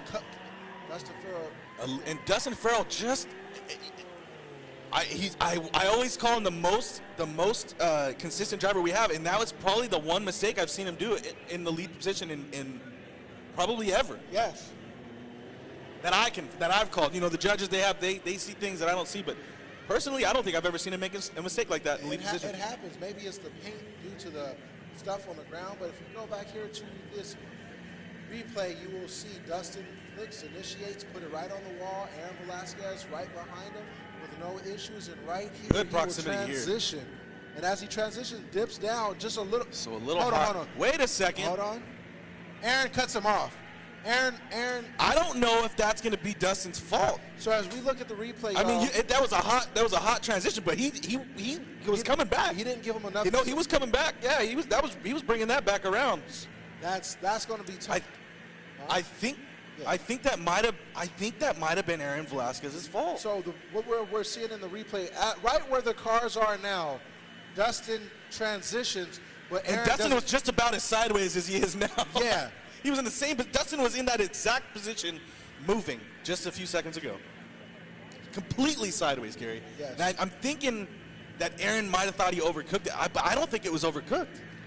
That'll be up to the judges. And if they I don't think that was overcooked. I think that was coming. He was already on his way. He was already weight transferring back. I know, right? Just the beautiful cars here at HOTPIT Autofest. I love the rear ends of these cars. As you can see, the difference between the 15 and the 13's taillights. The coupe, 14, and the beautiful 13. I've always been a fan. And look at the front ends, everybody. Dustin Farrell just holding it down. Just the lights are off. And JDM. I love JDM. I love the JDMs, baby. Just two the best style cars out here. High and mighty, just great. Yep. Just great. Couldn't have said it better. Beautiful cars here. And I love that these guys keep their cars looking good, man. They could crash them, smash them, stick them in a stew, and either way, they come back, show up the next round, and they're re-liveried up, new bumper, new paint. I love it. The dedication, Gary. The dedication 3. The dedication. Oh, my goodness. That Gatorade hit. I don't know what was in that Gatorade. Blue? You know what? I feel like there was a hole in my Gatorade because it's all over me. You know? I don't know how that happened. That's just water. Everybody give it up, give it up, give it up! Sorry, I'm yelling. All right, we need the judges to figure this one out because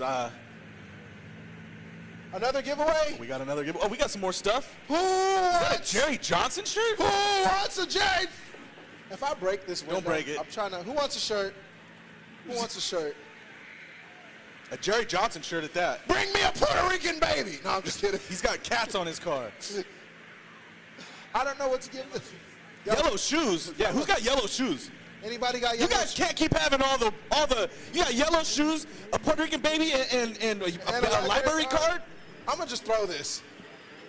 I don't believe you, dude. You can't win everything.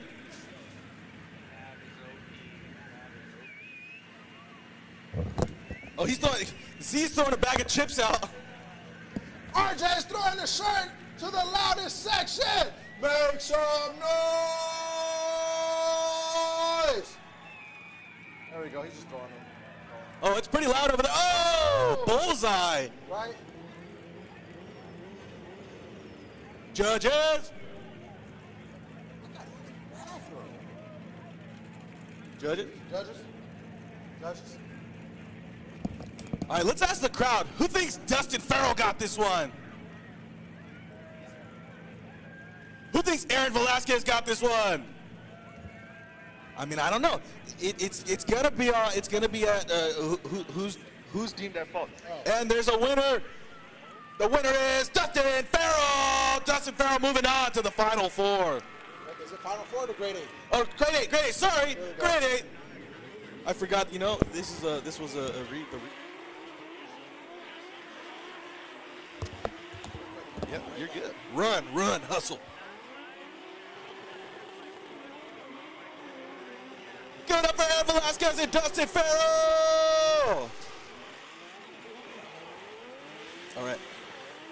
All right, so we got another special guest here, Mr. RJ Contreras. Oh my gosh. Oh yeah, he's got a big old head, right? Oh my goodness. All right, so moving on to the next battle, making this quick, we got Josh Stewart in the LS3 powered, oh, it's got nitrous, I didn't know that. It's an LS3 nitrous equipped Corvette. So versus fun note. Margaritas Catanidis in the LS3, also LS3 E46. So this is actually not Josh's pro car. This is his practice car. Huh. It has the exact same livery. You know, it's got a somewhat stockish engine. Yeah. But it is his practice car, not what he runs his pro spec. So it just looks just like it. Just like it. Oh, it's that's got interesting. His pro spec car is supercharged. This one is NA. So Okay, so this one's got a little hit of nitrous on it. Correct. All right, cool. Just to Correct. spice it up a little bit. Get to that 560. Now, if you've been seeing him drive, the dude is absolutely killing Shredding. it. He is hugging that wall. What I love about Josh right now is the fact that when he transitions, when he is in inner clip and he transitions to outer zone 2, he floats his Corvette super smooth into outer zone 2. Every single time he's done it, and it's absolutely amazing. He's comfy I in that love thing. it. He's comfy in that thing, and it shows. Yeah. It shows. Now, something that we have to also, consider and see is that Margaritas chases are insane. He's been so aggressive, man. Yep. The way he took out Jeff was pretty. I mean, that was pretty good. Dude, that was pretty good. was wild. I gotta hand it to Margaritas on that one. I cannot wait to see this battle. Yeah, this is gonna be a good one. So Josh Stewart's gonna be out front for us, and Margaritas is gonna chase him down. The Greek doctor. The freaky Greeky. The freaky Greeky. You know, chat. Sometimes we don't agree with the judges, but that's why they get paid to do it, and we don't. It's a hard job. If we could give the win to everybody we wanted, the outcomes would be a whole lot different. It'd be very biased. The same guys would win every time. All right, got thumbs up from the drivers. Josh Stewart's going to send it. Margaritas going to chase him. And Josh Stewart with a big early flick. Real comfortable with the power in that car. Riding the wall. Lots of wheel speed coming off of that bank. Josh Stewart, but Margaritas not shaking. He's going to dive right in there. A little bit risky there for Margaritas. Let's see if it works out. Josh Stewart's going to keep drawing his line there. Margaritas still with pretty good proximity, but Josh Stewart drawing that line, drawing that 99-point qualifying line. And Margaritas ever so slightly closing him in at the very end there. It's exactly what I said. I mean, Josh Stewart really initiated early. He hugged that wall. Look at this. Let's go in the replay. Yeah. He comes and he has, his little initiation. Big with the flick. flick there. Then he hugs that wall and he rides that wall. He's so good at controlling wheel speed. At the same time, Margaritas and then, inching in and then inching look in. at this. Look at this transition. Beautiful, right in the box, and then he floats into outer zone 2 and he rides it perfectly. I mean, he is literally painting the rear wheels in the rear outer zone. Yeah, like the power alley every single time. I think he is just pinned then he floats it again into outer zone. And here we go. This is that 99-point qualifying run right here. Josh did an amazing lead run in here. I love this. I love this. Michael Barbosa says, let's go Vegas drivers. Got a lot of Vegas Drift support in the chat today. Vegas in the house. What, 702? It's 702, right? I think so, right? I don't know. I'm not from Vegas. I'm from the 909. I'm from the 562. I'm actually from 951 from Bolivia. You are? Yeah. Isn't that Riverside? Wait, 591. There you go. That's Bolivia. All right, Margaritas out front. And Josh Stewart not too far behind. Not too far at all. Painting. Ooh, whoa, Margaritas losing paint on the wall for sure. I guarantee he left some purple on there. And this is Josh Stewart's spot right here. He's going to dive in. Oh, man, the proximity battle is crazy. Margaritas coming off the line just a little bit there. But doing a great job of, he's getting really, no! You know what? I kind of knew that was going to happen. When he started leaving outer zone 2, yes, I said, there's something going on something there. wrong. Yeah. He was offline just a little bit. Correct. So, and you know what? I mean, we all know as drifters that temperature change really affects grip. Oh, yeah. And in this case, I mean, you could see over here, he's been right in the wall all day long, but look, he just slightly tapped it, so that kind of leads to think that there is some a little loss of control, right? And then over here, look, so he angled quite a bit, which led him to come out of the zone. But right over here, I mean, in this power alley, the dude has been a monster every single time. Oh, that was one of those transitions where you're kind of wrapping around yourself. Yeah. You know what I mean? So in both transitions, he overspun. Yeah. So there is something with grip, whether he. I'm thinking it's a grip thing too. It's got to be a grip thing. Got to be. It looked like he ran out of grip almost. Yep. If he had a little more tire, he would have done completely fine in that run. But hey, HOTPIT Autofest rules. Yes, sir. You got to run. That's what it is. What you are allowed to run. Well, oh, look at that. There you go. Me and RJ. Dude, I like being here. Yeah, it's pretty. I fun. like being here. They don't show us too often, but when they do, you got to, I got a little stain on my shirt from lunchtime, but that's all right. I'm sunburned. Well, you've been out there working, man. So I'm gonna get to sit in here. I'm gonna give it back to the man himself over here because he is much more entertaining than I am. Mr. Gerber. It's great to hear it, to have your accent every once in a while. It throws it's like some variety. You know what I mean? I love it. Yeah. Dude, I should announce in Spanish. And you're also look at that. Oh wow! I told you. That's what you're right. I told you're right. you. Yeah, it was grip. He must have tapped that on the wall, huh? Something. You know what? It was somewhere. You're right, because he did tap it. Somewhere, yeah, on the wall, he must have tapped that. So it was grip, and look at that. He literally broke the if he would, I knew it. If he would have had just a little more grip, that would have been a beautiful run. But you called it the way he left outer zone 2. It was like, But you know what's best about that? Look at that Big Duck Club wide body kit right there. It didn't break. Running down wall. His body kit still looks fine, right? Hey, good job, RJ. Big Duck Club, good job. All right. Okay, I'm gonna give it back to Gary. All right, let's Thank you guys. Going. I love being in the mic. All right, RJ, this is not my job. All right, we got a winner already. And Josh Stewart gets the win. Josh Stewart gets the win.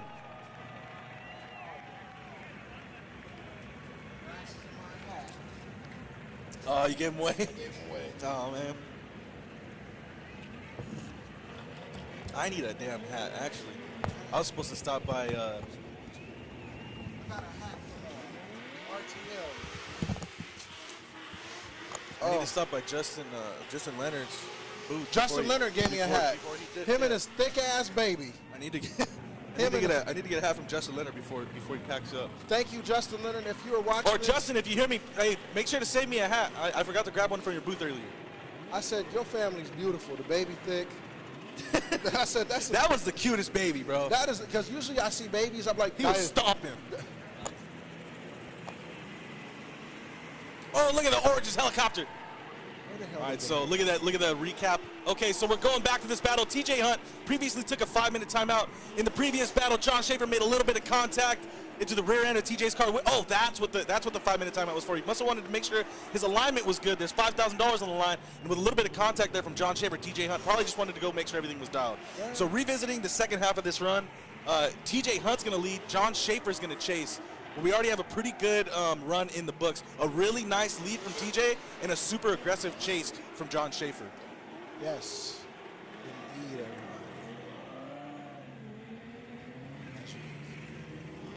John Schaefer, TJ Hunt. We are here for the battle.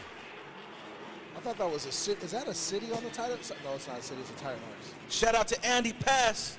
All right, so we got the stats here back. We got the 730 horsepower 2JZ 350Z, the 700 horsepower supercharged S14. Really similar power numbers, really similar torque numbers. Not a lot of differences between these cars besides the chassis, but the make is the same. So they're both Nissans, and they both got around 700 horsepower, give or take, right? Give or take. I'll take it, not give it. Quite different delivery systems, right? We got a supercharged V8, which is probably going to put the power down really fast. And then we got a boosted 2JZ, which is going to do this really good job putting the power down, but maybe not so fast. And we're going to send the cars now. John Schaefer. Are we redoing everything? Okay. So John, I forgot. I'm sorry. John Schaefer tapped him in the chase last time. So John Schaefer's going to lead. TJ Hunt's going to give him a taste of his own medicine with a super aggressive dive himself.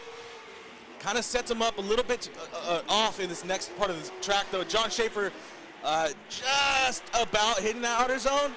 Not the line he wants, but doing great otherwise.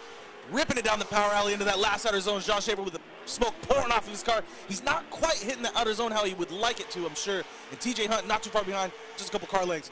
John Schaefer flying through the track. Bro, is that a helicopter? That is a helicopter. Where the hell did they get a helicopter?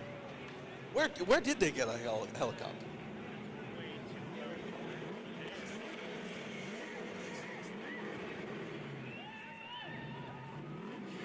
We are worried about the wrong things right now.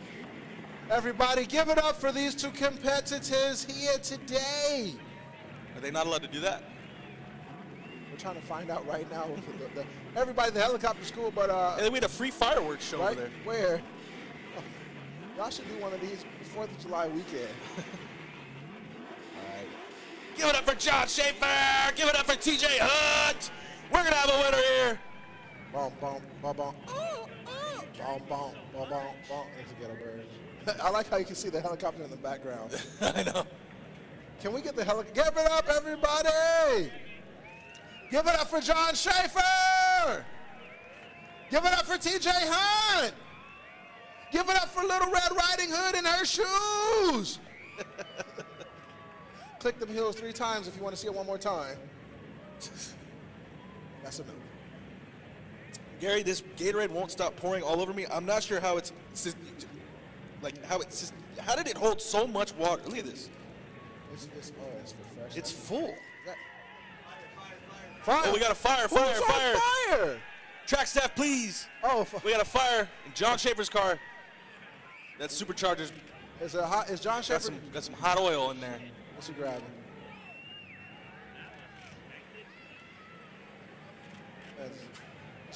Just a little bit. John Schaefer looking kind of thick in that suit. Man, there's nothing fun about having a fire in your engine bay when you have to go put it out with the fire extinguisher and then you got to clean it.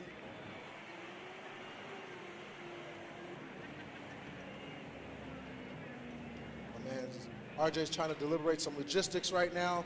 We are on the tail end of finding. All right, well, I'm gonna take this chance to thank our sponsors. Thank you to Jeff Jones Racing, Big Duck Club, Big Drift Energy, BC Racing, Wise Fab, Action Clutch, the Prisma Lab, Lockdown Performance, Tesla, and last but not least, the U.S. Marine Corps. Yes, followed by our beautiful tire sponsors, Zestino, Technova, XComp, and Valino Tires. And thank you to a Vero like you. Say, how blessed may go. Shout out to the United States Air Force. Are they hanging out today? Yes. All right, shout out to the U.S. Air Force as well. And Tesla. And Tesla. Where's my Cybertruck? Where's my Cybertruck, RJ? That makes sense. Schaefer, John Schaefer, get that man a boozy fade. I'm tired of seeing his wonky ass haircuts. That should be the new. You got to come to fresh. No, none of that. Dang, it's still on fire. I think that's just an oil leak, low key. Yes. As we said, it. Oh. All right, so recap on that battle. If John Schaefer can get back into shape, that's going to be a one more time. Got a one more time if John Schaefer is able to continue to compete.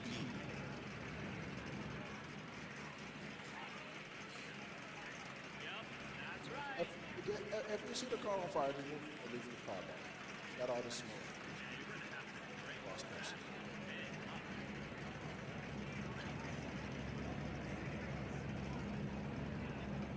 Now they got to clean all that up. All right, so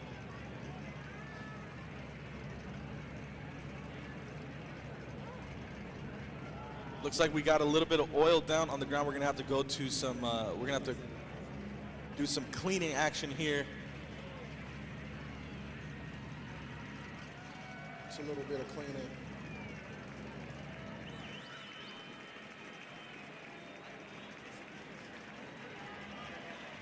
We got another giveaway. Who we got now, Gary? We got a Jerry Johnson shirt. Got more BC Racing lanyards. Just give one lanyard. All right. Ultra tight cage kits. We're giving away shirts and a lanyard. Oh, okay. Oh, thank goodness. Cool. Thank goodness. We're running out of shirts. We're running out of lanyards. Oh. Okay. All right, so TJ is gonna move on if he can do his buy run. Schaefer would have they would have had a one more time battle, but Schaefer had a brake line blowout, and that's what we're seeing right now is result of that. So we're gonna get Schaefer safe and off track. We're gonna get cleaned up. TJ is gonna do a buy run. If he can complete the buy run, he will move on into the grade 8. So for people in the chat, can't give it away. I called it. All right. Well, give me a second, Gary. I'll be right back. Yes. Everybody, let me give him that cut. Barber in the crowd. If you are a barber in the crowd, I am. All right. If you're a barber in the crowd, please DM me. I'm looking for a new barber. It's a simple one all around. Give it up. Make some noise. Make some noise. They're throwing out shirts on the back of the Lockdown Performance K-Truck. And the more noise you make, the further they'll shoot it to you. And for people just tuning in, if you aren't aware of what happened, and if you missed it the first time, unfortunately, John Schaefer's brake line broke on his car, so he will have to bow out of competition, meaning TJ Hunt just has to complete his buy run, and he will move on to top grade 8. Everybody, thank you for joining us here at HOTPIT Autofest in San Bernardino. This is round 3. Be back September 13th, I believe. Round 4. Check my notes before I shoot myself in the foot. Yes, September 13th.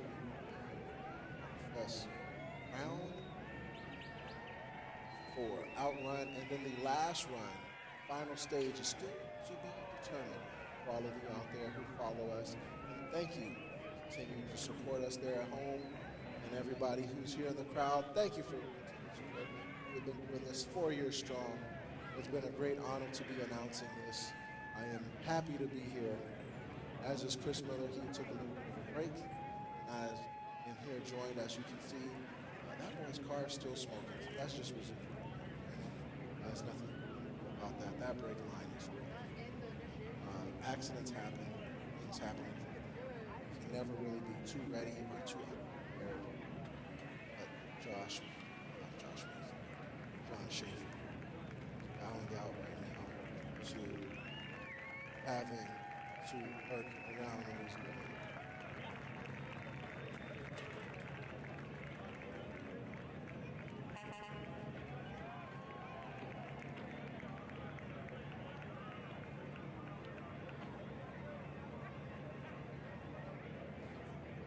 Oh, it's been way out here in San Bernardino. I got my superpowers back. Oh. Everybody, give it up for the track crew. Cleaning up the track. There we go.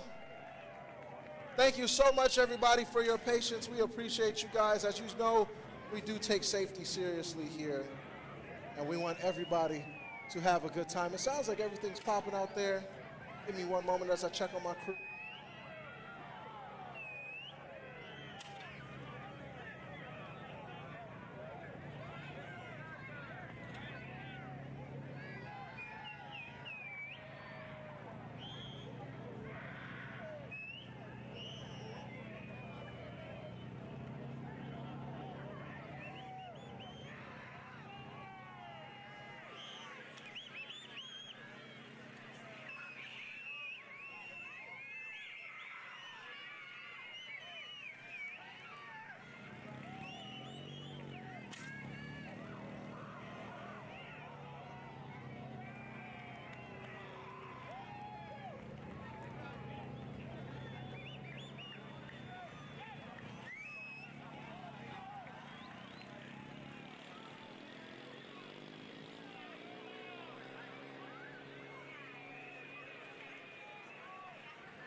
Hello, I am here with Bonkers, the FPV drone pilot of HOTPIT Autofest. I met you at Apple Valley. Yeah. I've seen you plenty of times. Oh, yeah. So, sir, would you like to tell people about drone piloting and drone operating?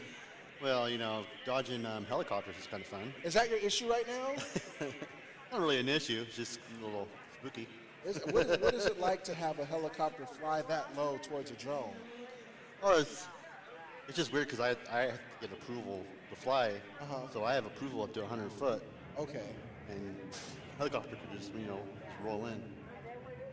What? Listen, I remember our first year at HOTPIT. We had about 13 drones on the track. And at one time it was like drivers couldn't see, we didn't know what was going on. You were here. But now, how does it feel being the drone pilot for this? It's great. It's great. I mean, this is a great layout. I mean, I love this layout. I mean it's really fast. A lot of smoke. Is it hard to pilot the drone through the smoke? You mean blindly? Yeah. Try to stay a little bit above it. How? But the good shot is through the smoke. Do you have a name for your drone? A name? Like it's just like this Betsy. She worked Oh, good. Betsy. This Jimmy. I used to build each one a different color. So like it'd be the orange one, the blue one, the purple one. But now they're just all purple. Do you compete in any type of drone racing? No, never have. Would you be interested in it? I'd probably lose really bad. Yeah? Yeah. Are they that good? There's those guys that do racing, oh my gosh. I don't understand how your mind works that way. Listen, sir, I stay out that fast. I tried to fly a drone once, flew it into a tree. Yeah, that's fine. Try again. I leave it to the professionals. You don't come in here. I mean, it's like saying if you're gonna try drifting and the first time you spin out, you go, I'm not gonna do this anymore. It wasn't my drone. It was expensive. Okay. It was like it looked like the size of a wombat. It was one of those big boys. Man, it's all right. I don't know. My drones are built to crash. Okay, dang. Yeah, you gotta. Yeah, it's basically like a drift car, but a drone. Has anybody ever ran over one of your drones? Oh yeah. I got a video on my Instagram of Gabe. You know Gabe with the what's his name? Does he have the black S13? Yes. No, the black C10 truck. Oh, yeah. Carbon fiber. Yes. Yeah, he ran me over. And at that point, it's just like, oh, it is what it is. Part of Nah, it was good. I made a story out of it. It was pretty cool. As long as you did. So where can the people find you at on social medias and everything else? It's Bonkers FPV on Instagram and YouTube. Do you do weddings, bat mitzvahs? Yeah, all that. Proposals? Proposals, yeah. I heard there's a proposal coming up. Do you do street fights? Street fights? I'll film it. I'll film it. Mr. Bonkers, it's been a pleasure. You too, man. Thank you very much. As I get my host, of course, Chris, come back. I don't know what to say. Those stairs suck, man, I'm telling you. Especially on a hot day. All right, we're looking at the top 16 bracket here. Woo! Top 8 bracket. Sorry, Gary. Oh, man. Jared Dieta doesn't have to do that, does he? No, they got an elevator. They got an elevator, They got an elevator and a private. Oh, look at it is. And if it's in this. Jared Dieta doesn't have to run up flights of stairs to go pee. Mr. Jeff Jones. Did Parker, Just give me a grappling hook. bro, from the why do you back. think they got the helicopter? Parker air flew down. Yeah. Parker rappelled down. Oh, that's funny. Okay, so here we are. This is TJ's bye run I was telling you guys about. As long as he completes this run, he indeed moves on to the grade 8. He's off. Smooth, nice, trusty old e-brake entry. Real midline on the bank. Let's just get the points on the board, says Mr. TJ Hunt. Still filling the outer zones like he's supposed to. Let's get that good practice run in. Draw the line you want to draw. And bingo, right into that outer zone is TJ Hunt. And by run or not, that was a beautiful run from TJ Hunt. That's exactly what we want to see. Besides the obvious sandbagging, you know, he doesn't want to put his car on the wall on a bye run. But other than that, great run from TJ Hunt. TJ run. And man, that car is showing the signs of battle, Gary. I like. Give it up for TJ Hunt. LZMFG. You sponsored by Adam. We're going to our grade 8. Sometimes you got to throw the boy on the car, you know. Throw me on the card. Here we go. Give it up for TJ as we wait to see who won that battle.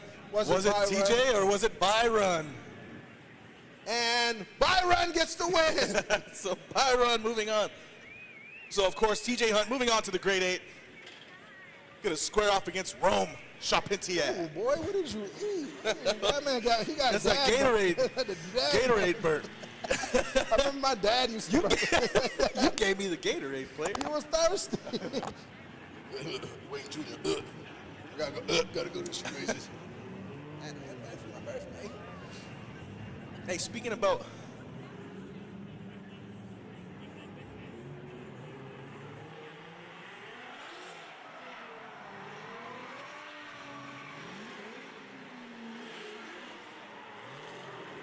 All right, so moving on. Here we are, first battle. This is our first battle of the grade 8, yeah, Gary? Sean Illingworth and Jake Gonzalez. Oh man, these guys have managed to keep their cars pretty the entire time. Will this be the battle where we get some battle scars on some of these cars? Well, we got no rear bumper there from Illingworth, but that's not much. Jake Gonzalez, man, he's been in that car since season 1, yeah? That's the same car.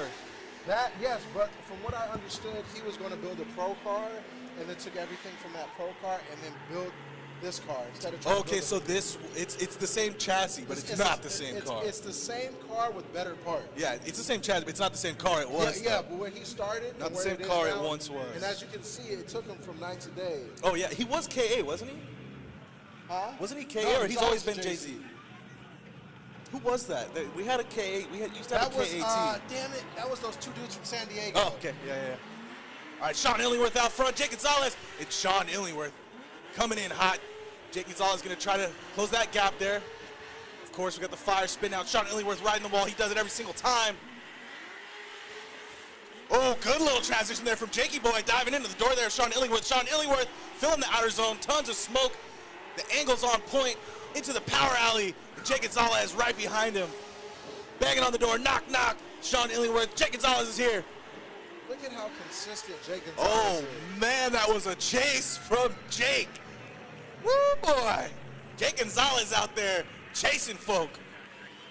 And Sean Illingworth making it look easy out front. It's just the smoothest, buttery angle, smoky run. Look at that, right on the wall. You couldn't be any closer. Beautiful double transition here from both drivers, just proximity all day long. Jake Gonzalez, not even worried one bit. Car full of smoke, smoke all in his face, whatever. Yeah, I'm right here. I like how you said it. Beautiful. Yeah. Look at that. Tons of smoke and just the perfect locked-in angle from Sean Illingworth right there. Jake Gonzalez, less than a car length behind him. I love Just this fun Jake. stuff to watch, Gary. Exciting stuff. Exciting, super exciting. Got Mr. Jake. Mr. Gonzalez, he's gonna lead now.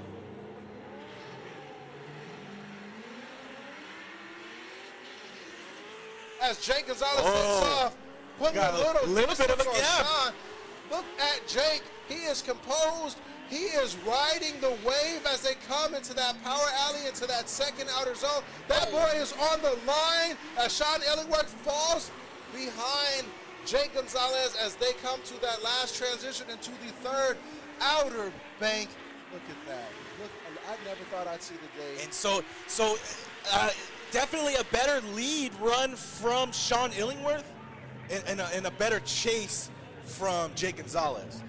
But Jake Gonzalez in the lead, there was a few mistakes, very clear outer zone issues. Other than that, they both have one solid one in the books. They both got a decent one in the books. Yes. So it's going to be one solid run, one decent run for both drivers. Other than that, I couldn't even start to tell you what the judge is going to say. I'm not sure that the crowd or the live stream is going to agree with them. They haven't all day, but it is going to be up to the judges, and that's going to be a very difficult one to score, in my opinion.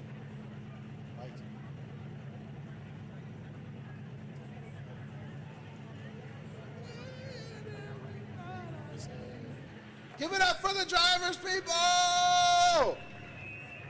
I seen a little debarge there. I got carried away. Jake Gonzalez not doing the best job filling the zones. He did hit the touch and go really nicely, but the zones weren't completely full. Sean Illingworth did a lot better job of filling the zones and drawing the correct line. But man, Jake Gonzalez's chase was just chef's kiss, you know? Sprinkle a little salt on there. That's just enough garnish for you. Yeah, at least he let us know what he's got in there. But that wasn't all of it, boys. Check this out. You thought the top 16 was crazy. John Schaefer. John Ugly son of a Schaefer. gun. You know who you look like right now? You look like Steve Blackman. So we get John Schaefer on the mic here in a second. Why? Why? What happened?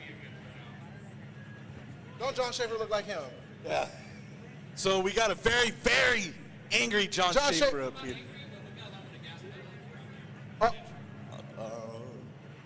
All right. You know what, John Schaefer, you want to talk a little mess on the mic? Oh, John No, Schaefer. we'll keep it PG. John Schaefer, it's We'll let John Schaefer. We'll let John Schaefer cool down before we put him on the mic. How John about Schaefer that? low-key put on a little muscle. Uh-oh. I like how John Schaefer, he smiles, he's like, I'm angry. Everybody. That's the scary kind of anger when they're still smiling. Yeah. Oh no, you're gonna do something crazy. Like Odie seems like if he got angry, hey man, I need to talk to you. Like you said, Odie is Equalizer. Equalizer. Yeah, you wouldn't even know what's happening. How about let's give it up for Jake Gonzalez, and let's give it up for Sean Illingworth.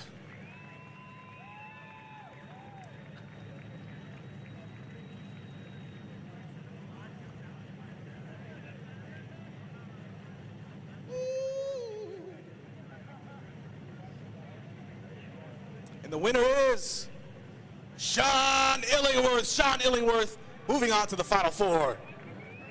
Give it up for Sean Illingworth and give it up for Jake Gonzalez. Jake, you gotta give it up for Jake Gonzalez in that chase run. That was absolutely amazing. Let's hear it for both of these drivers.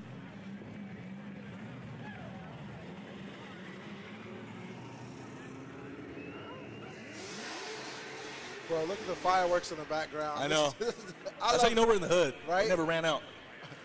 They still got them.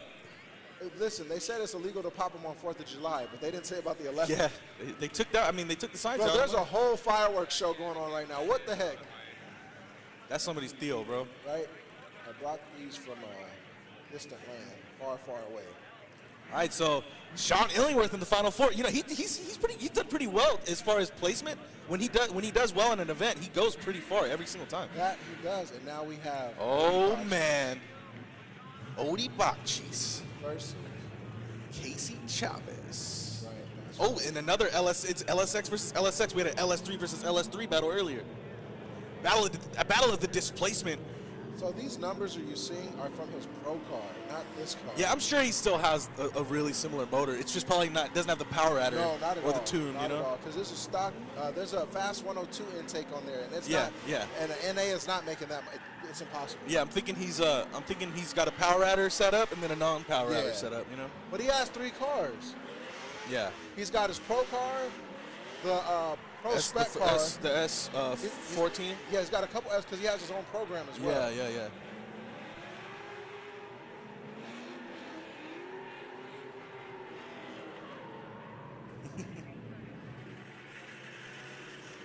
Somebody asked why isn't Sean driving NFD? He drives in pro spec. He does, yeah. All right, here we go. Odi Bakchis out front. Casey Chavez gonna try to make his way into the Final Four, but he's got to go around the great Odi Bakchis. And Odi never makes it easy. No. Odi comes out here and just bullies these guys. Maybe not in a mean way, but he's not making it easy. He's not a bully. He's showing them what it is. He's an equalizer. Yeah, exactly. Well, we've been saying it all day, Gary. But it's the fact that it's like, you know, when you're racing your dad or somebody that's older than you, yeah. foot racing, and then they pull the BS and they run backwards like so. Yeah. Keep up. And then they just turn around, boom. Hey, do the steaky leg. Do the steaky leg. Oh, nice. Let's just call that good enough because we don't want to have them come out here and have to dry that up for 40 hours. Right. Yep, good enough, boys. We're happy with that one. When we in here, baby, we didn't fall asleep. They didn't try to. Hey, we didn't. You didn't fall. Well, we did fall asleep, but we fell asleep on purpose. We fell asleep when we wanted to. Okay. Right. Oh, I like this. It makes me feel like the Hodges twin. Y'all ever ate mac and cheese out the box? What's wrong with my hair, bro?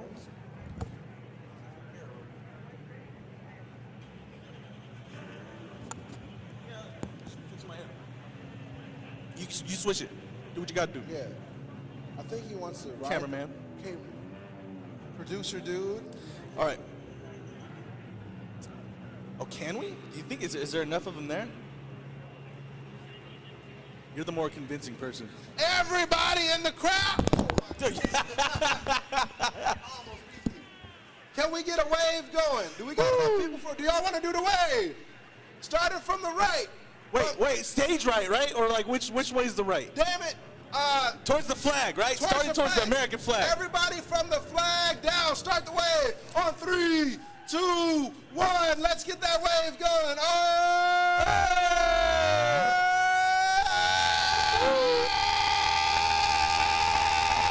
Now send it back. 3, 2, 1. Send it back. Send it back.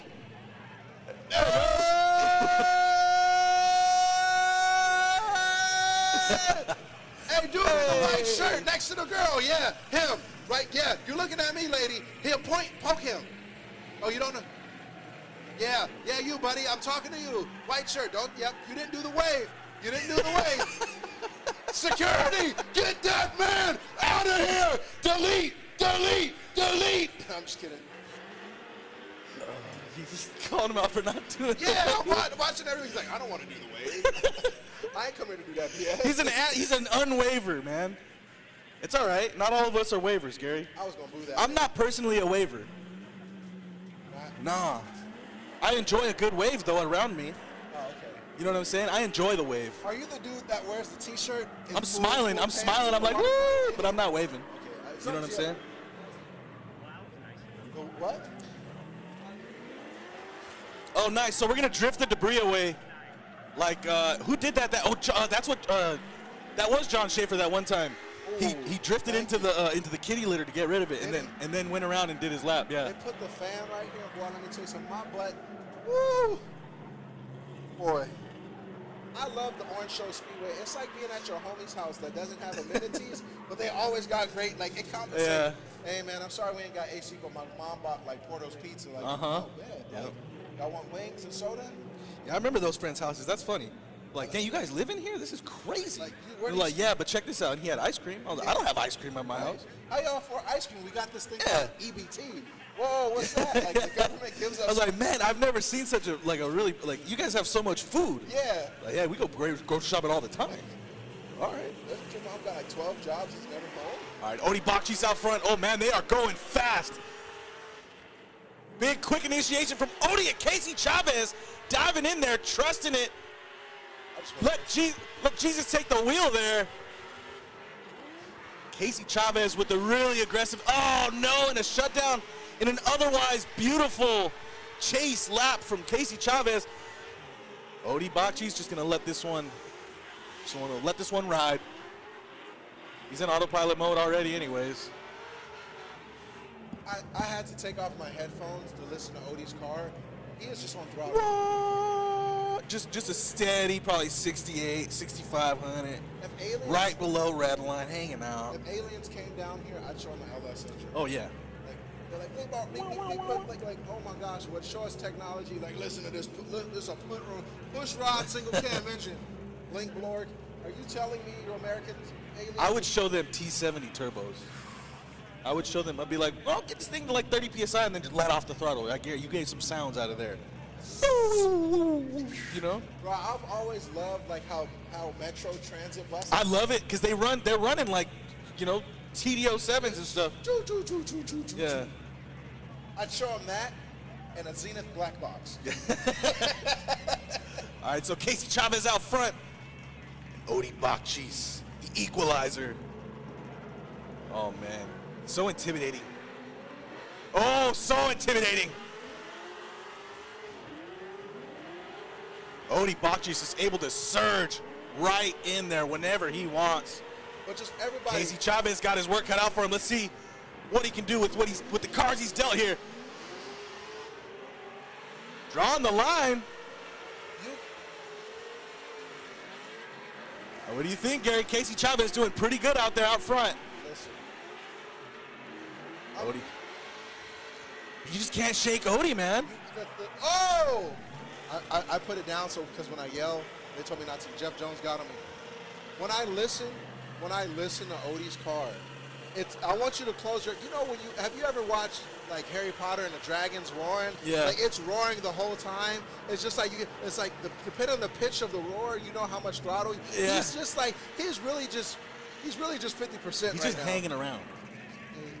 Hey. And that's what I was saying earlier is when you drive like that, when you don't drive your car to its limit every single time, what you do is you leave yourself that much more to play with. So if you're able to drive around at 70, 80% and you're able to stick it to them, just imagine when the guy starts to run away and you've got that 20, 30 more percent. You know what I'm saying? Well, Odi Bakchi's gets the win. Bro. Can you?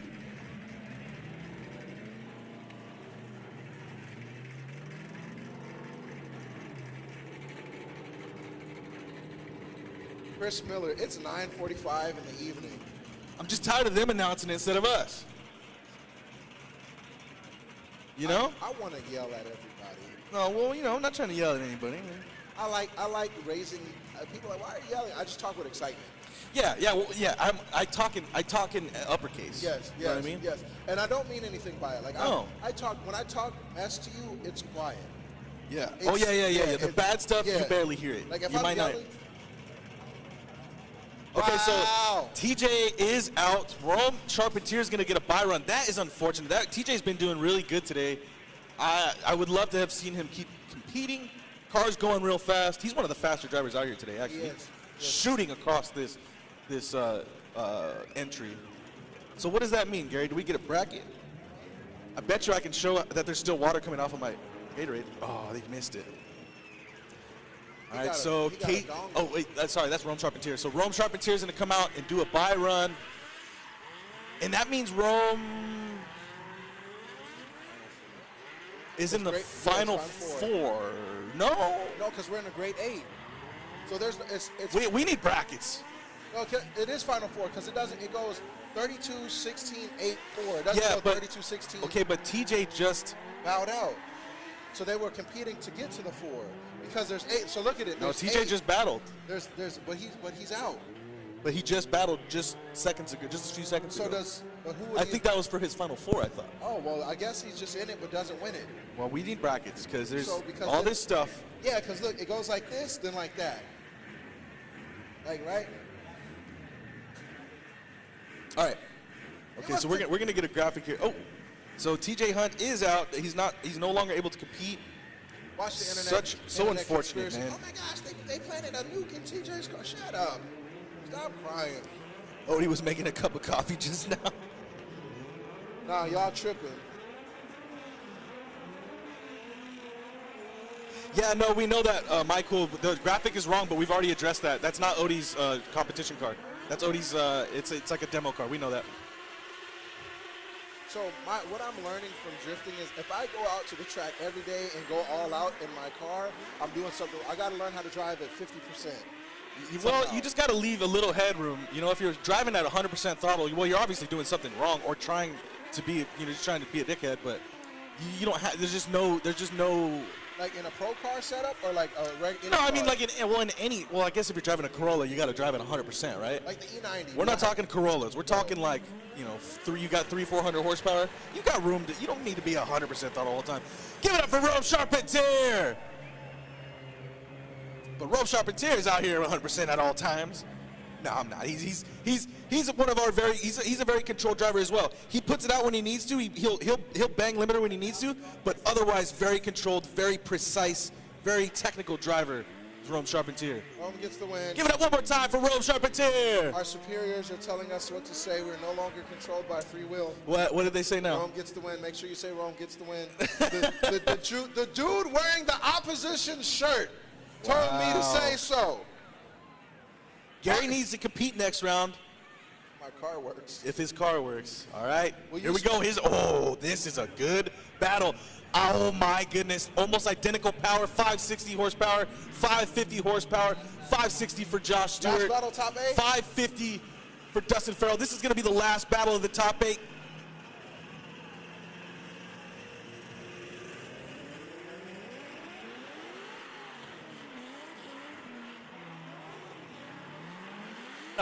Yeah, I just got to get it out of my system. Did I do something? Woo. No, he keeps coming and yelling. Yeah, that's the op. Yeah. I just want to punch through the window and be like, "Shh, you crying." Please. Like blood pouring down. Like, I'm not in pain, but you will be. Bring the volume, from here to here.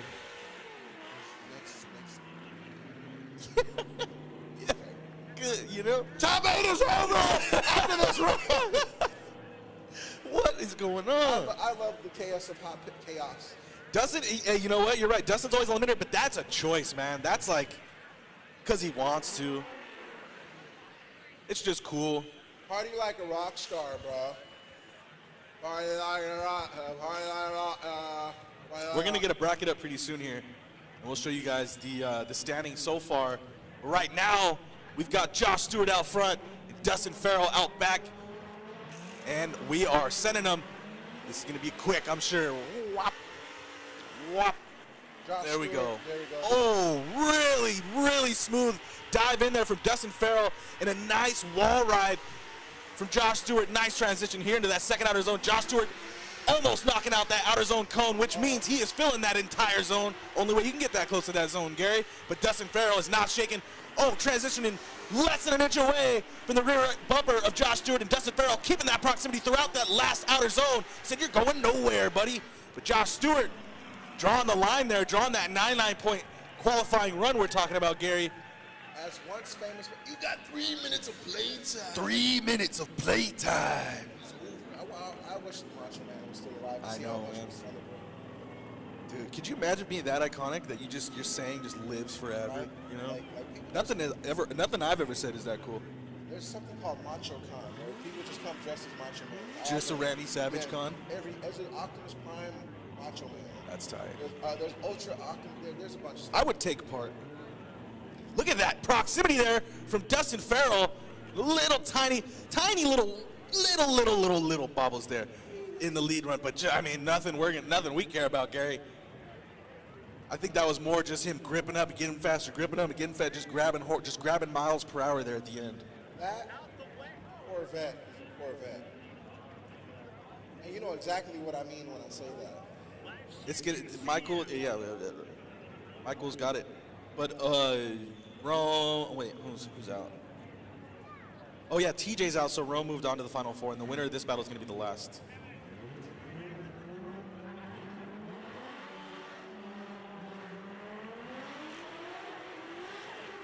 And they're off. Dustin Farrell in the lead, Josh Stewart in the follow as Justin Stewart.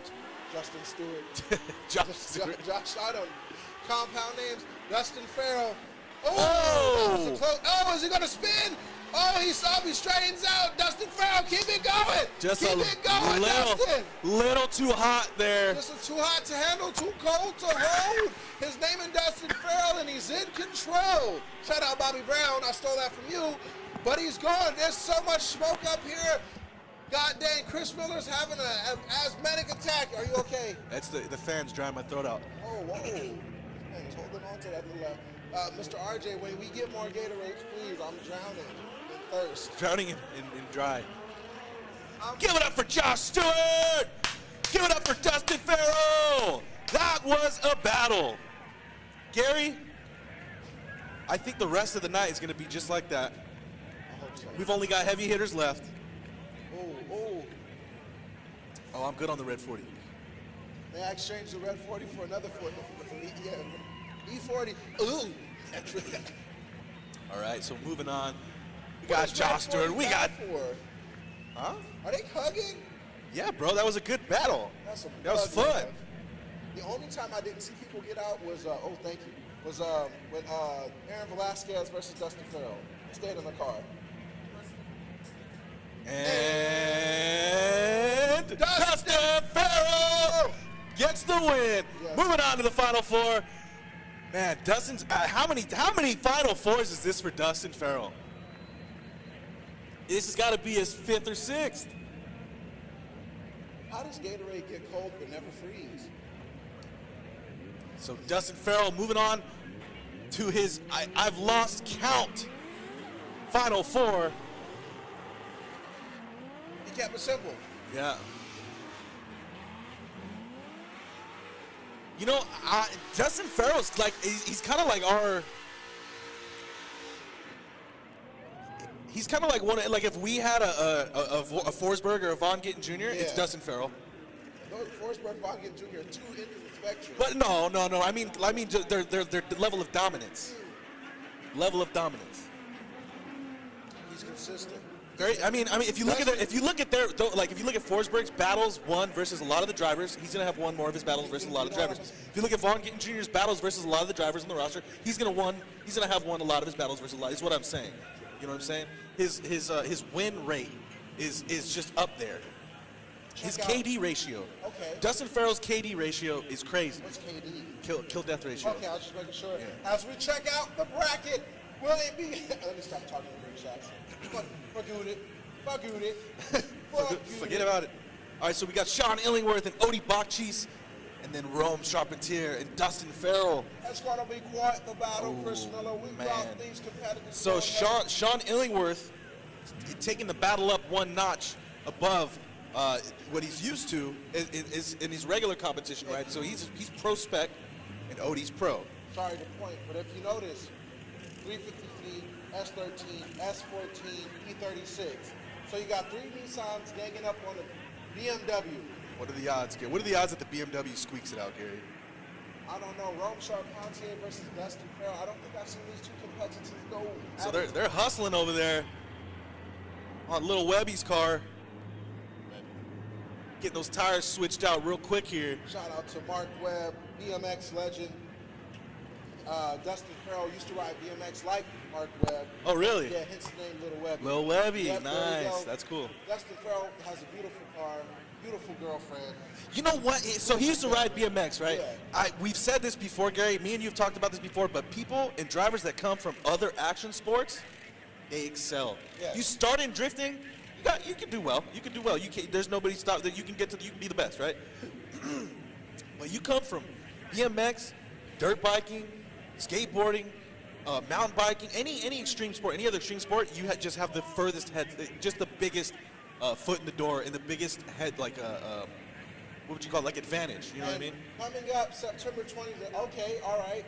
September 26th through the 28th, Clutch Kickers Round 3, hosted by Mid-Pond, over in wherever Clutch Kickers is right now, Florida. Is it Florida still? I'm not sure, Gary. I'm not sure. You can get more info at clutchkickers.com, though. Yes.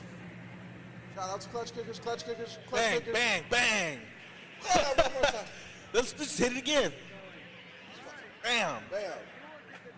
Another one. Is that a Monte Carlo in that?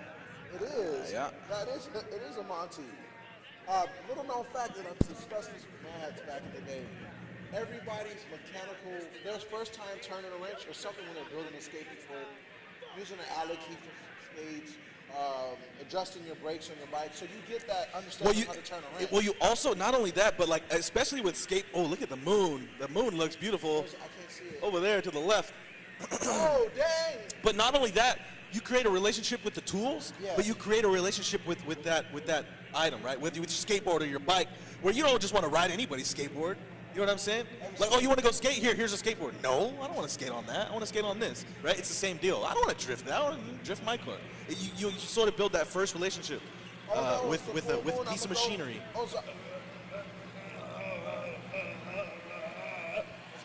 What's going on? Oh, you're changing. Oh my gosh.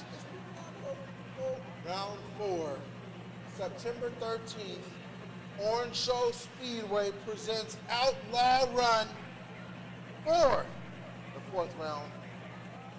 Here, 4th round, 4th season, HOTPIT Autofest, and the last one.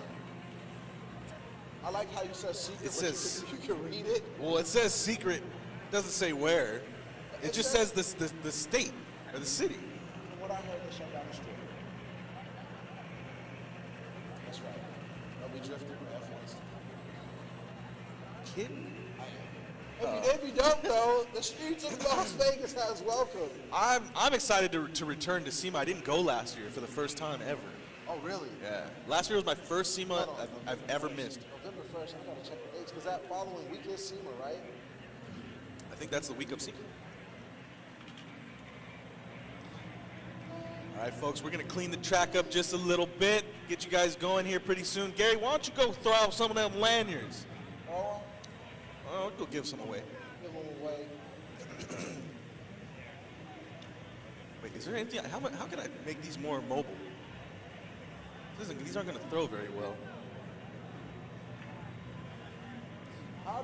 How should You guys want some lanyards? I want some lanyards? Down there? I see you right here. I got you. This woman's gonna be throwing out lanyards, everybody. Give him one more. Give him one more. Yes, damn it, darn it, shoot. Here you go, Chris Miller. Everybody, can you see? We got lanyards. DC Racing. Cage kids. Right? Next time I have to give away some time stuff. Anytime. Man, I need a lineup. We got any barbers out there? Can you not push my forehead back?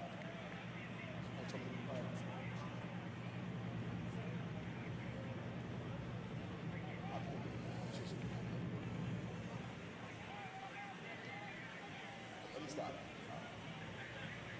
Let me stop. Stop.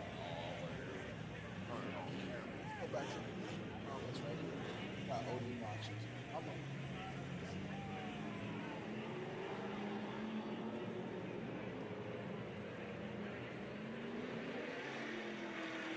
Odie Bocce versus Sean Ellingsworth for the great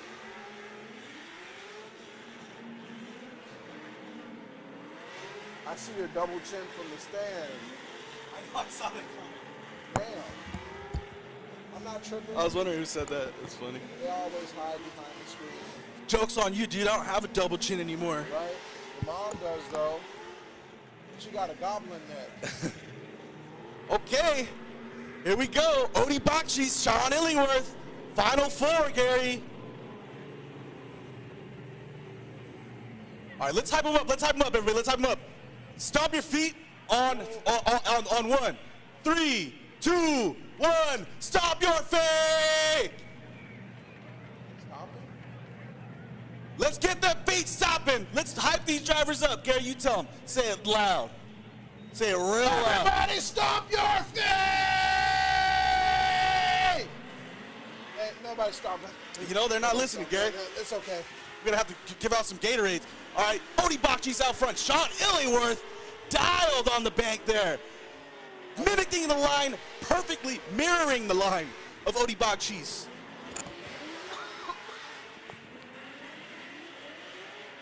Good proximity still from Sean Illingworth. Beautiful lead run there from Odie Bakshi. Sean Illingworth pretty much on the door the entire time there, especially on the bank there. That car is Gary. ripped up. I just saw that's the first time I seen Odie tap that e-brake. Yeah. He knew he was going too fast.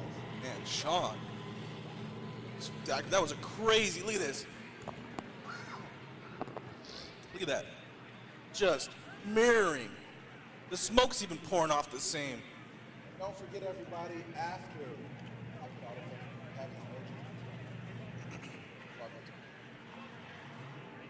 Hopefully this doesn't turn into the last one. Like, bro, I came to see the Mustang Rev. Not today. Turn that off.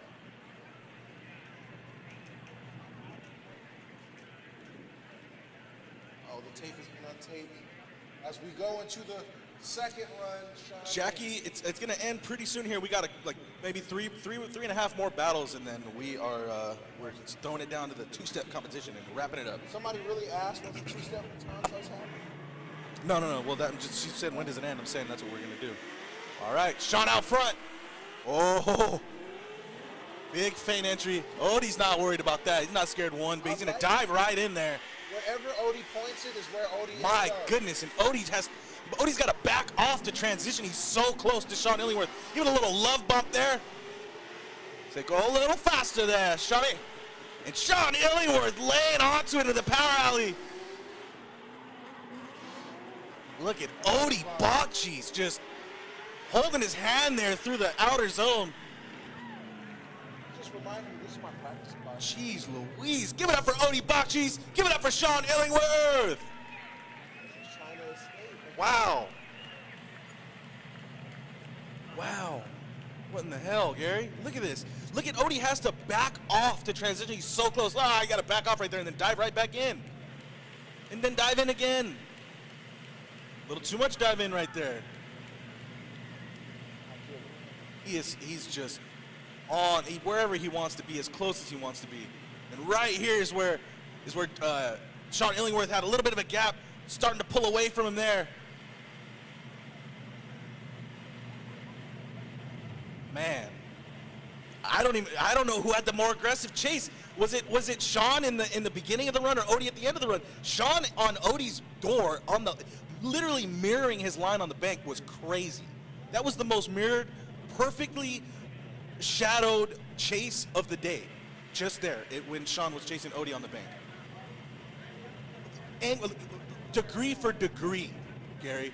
And you can't that as we have. And Odie Bakchi's, everybody, gets the win. Odie Bakchi's gets the win. Odie Bakchi's will be moving on to the final battle. Sean Illingworth, who gets third? Third? Well, I think it might be a battle for third, Gary. I thought it was points. Everybody give it up for Sean Illingworth. We do battles. There we go. Swiggity wiggity. Swiggity wiggity. There goes the kiggity. Gary, they said, I see you from the stands. You're so handsome.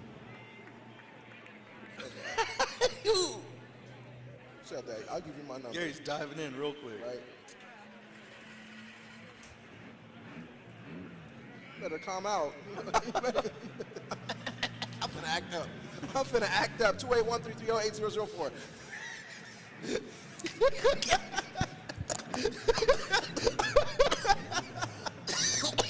Almost killed Chris Miller with comedy.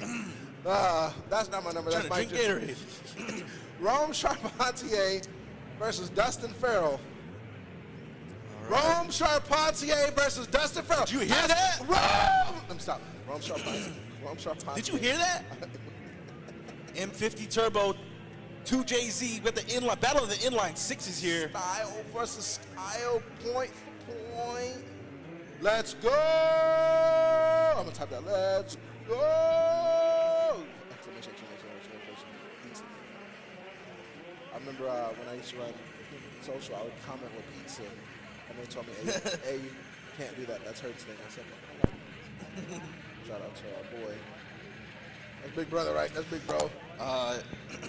Shout out to Chris Miller. TJ Hunt. We don't know exactly what happened to TJ Hunt. He was doing well, but we heard that he bowed out of competition. It could be because of a mechanical issue. I think he hurt his sphincter. That's crazy. Injured? Injured on.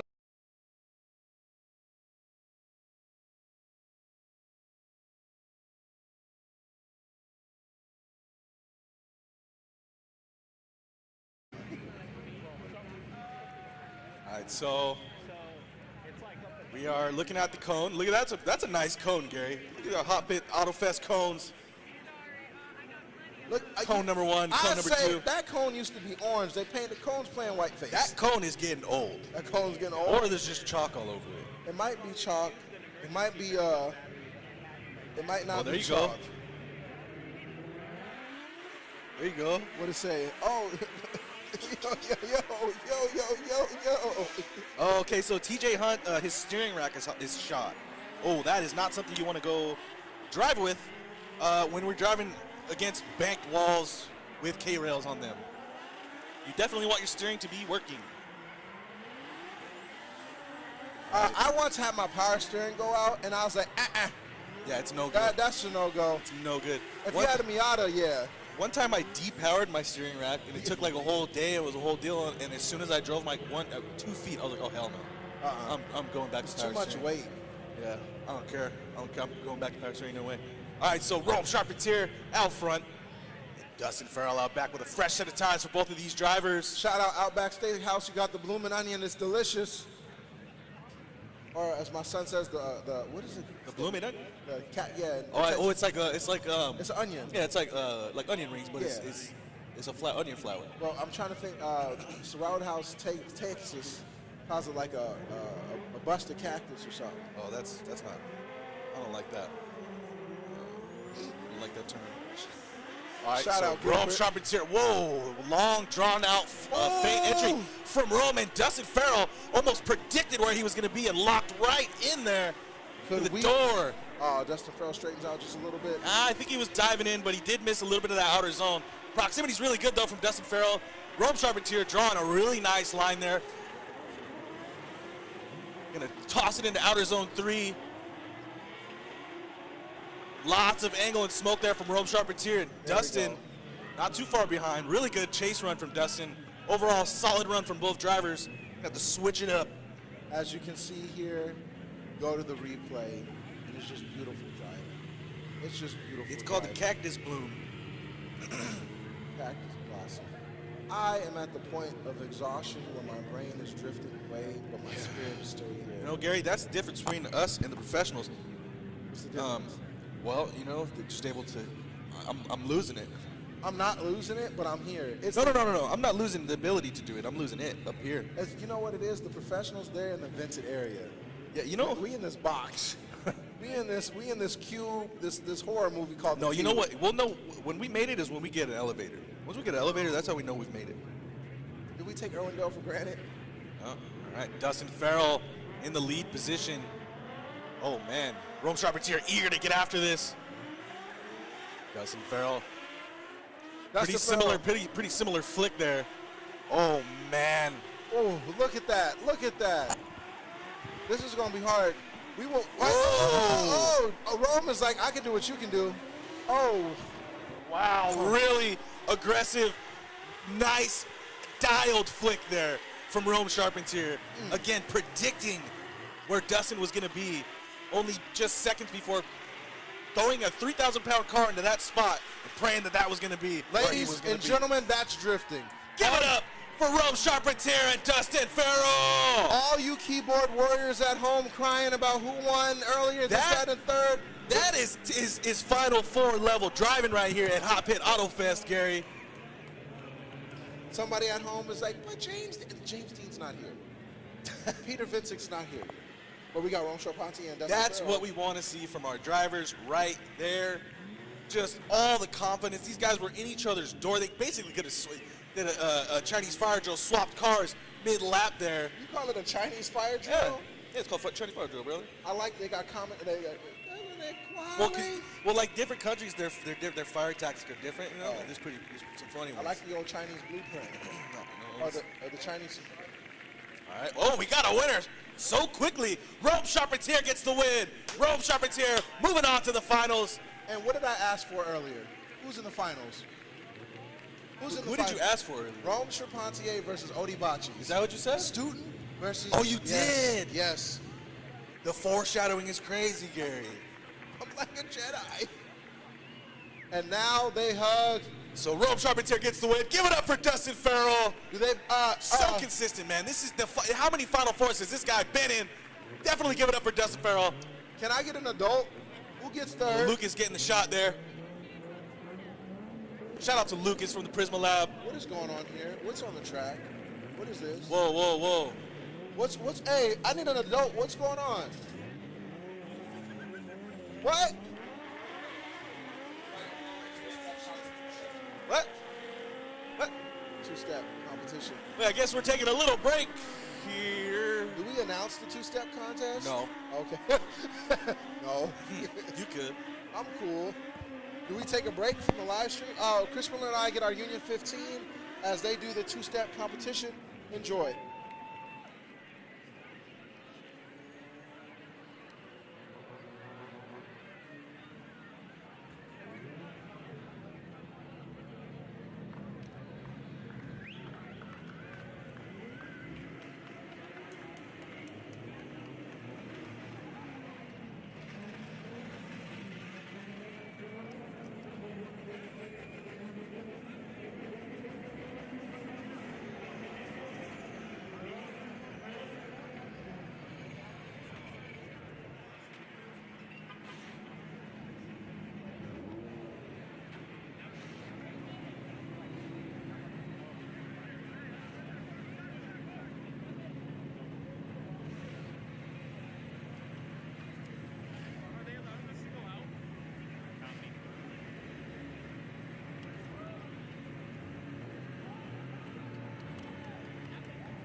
All right. Shout out Chris Chin, my Chinese brother from another month. Rush Hour 5 happening. He said you're the reason that they lock up deodorant.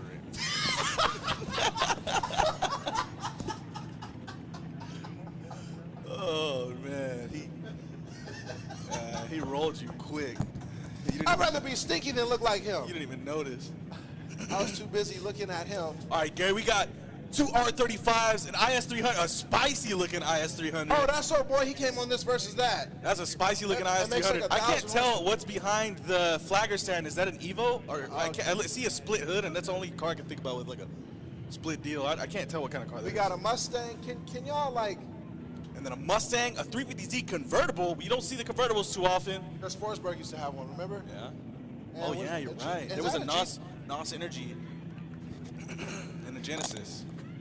We got a girl hanging out the Mustang. It got to be. I'm trying to see what car. I can't so see. the green one's a Mustang too. I can't see around it. Oh, there's a Mustang. I can see it okay. on the screen. Oh, I should have just done that.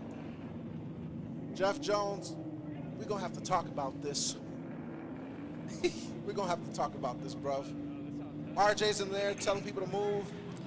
Dude, oh, man. Who's ready to see the two-step competition? I'm daddy, huh? I'm grandfather. I'm the monarch of this. Yeah. The patriarch, whatever they say. Everybody give it up for these beautiful cars as they get ready to two-step. As they get ready to two-step. Who's ready for a two-step competition? Oh, shoot, that shit's scary.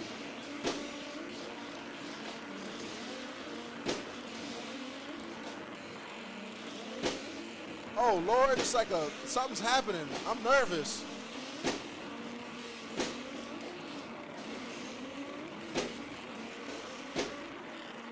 Green flames?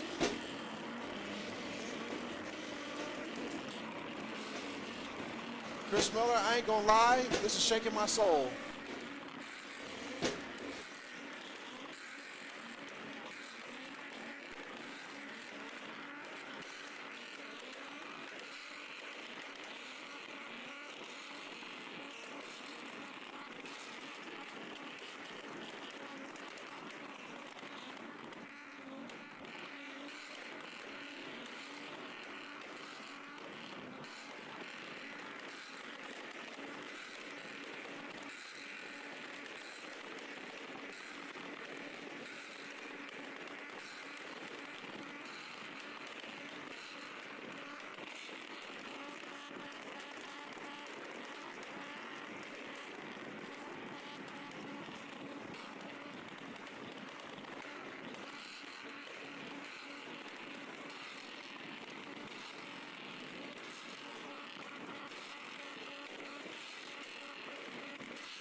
Give it up, people!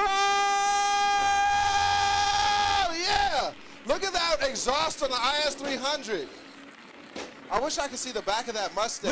Look at it glowing red all the way back there. There's a difference between shooting flames and actually hot.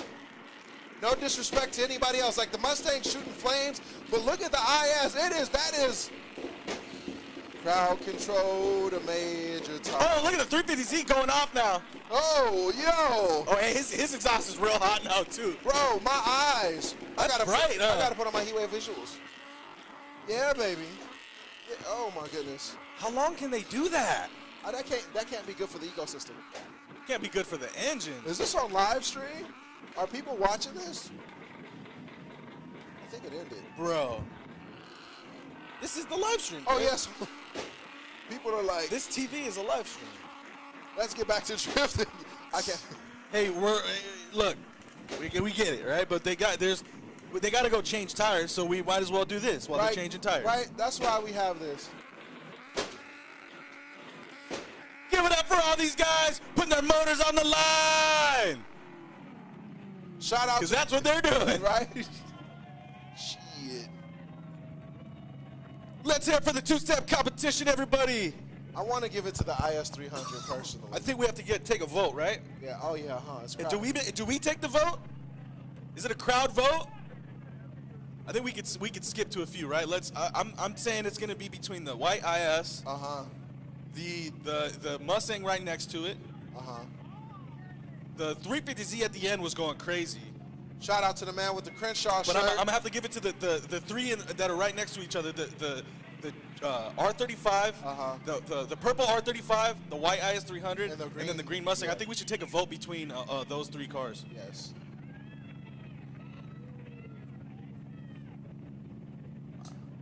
If we get the okay, I think we're gonna do a little vote. I'm not sure what the format's supposed to be. You know who won? Me, because I'm louder than those cars. Yeah? I've been screaming all day. I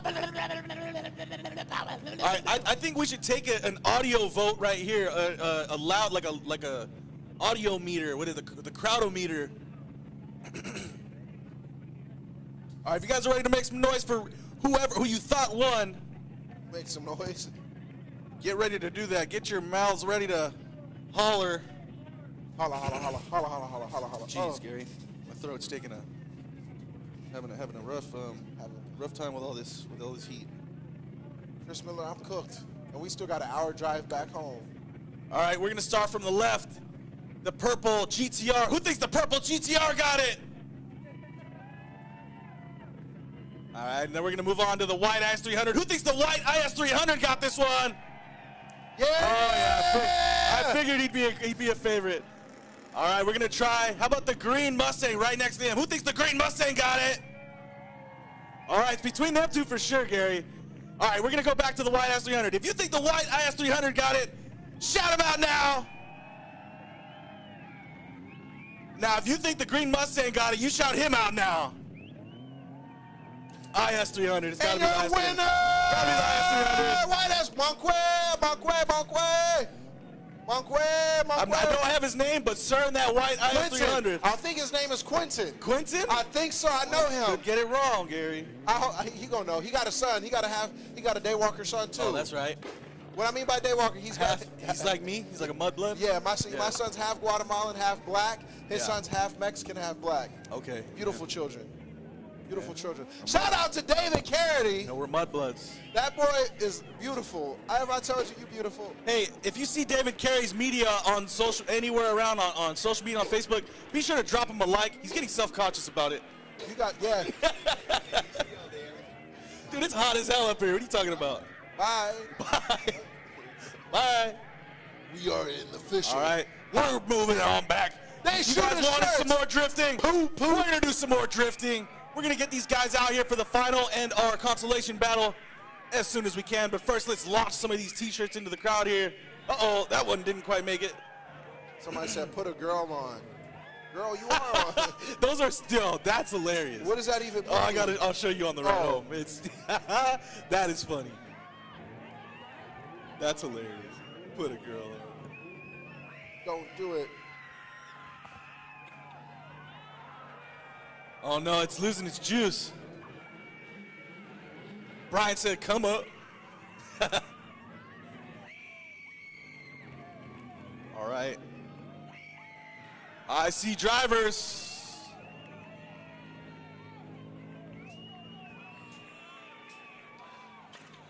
The white IS300 won.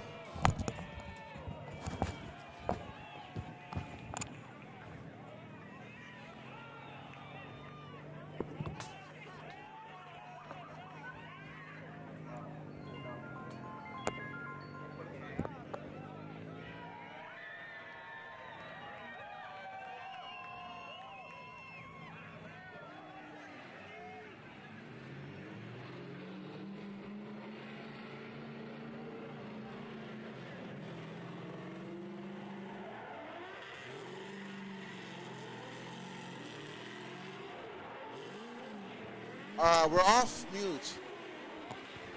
Are we muted or no? Unmuted. Unmuted, all right. Dustin Farrell Dustin versus Farrell. Sean. Gosh darn it. Sean Illingworth. Split a piece of glass fall in a sea. Gets lost. This is exciting, Gary. I tried so hard to split a painful. Something all around before.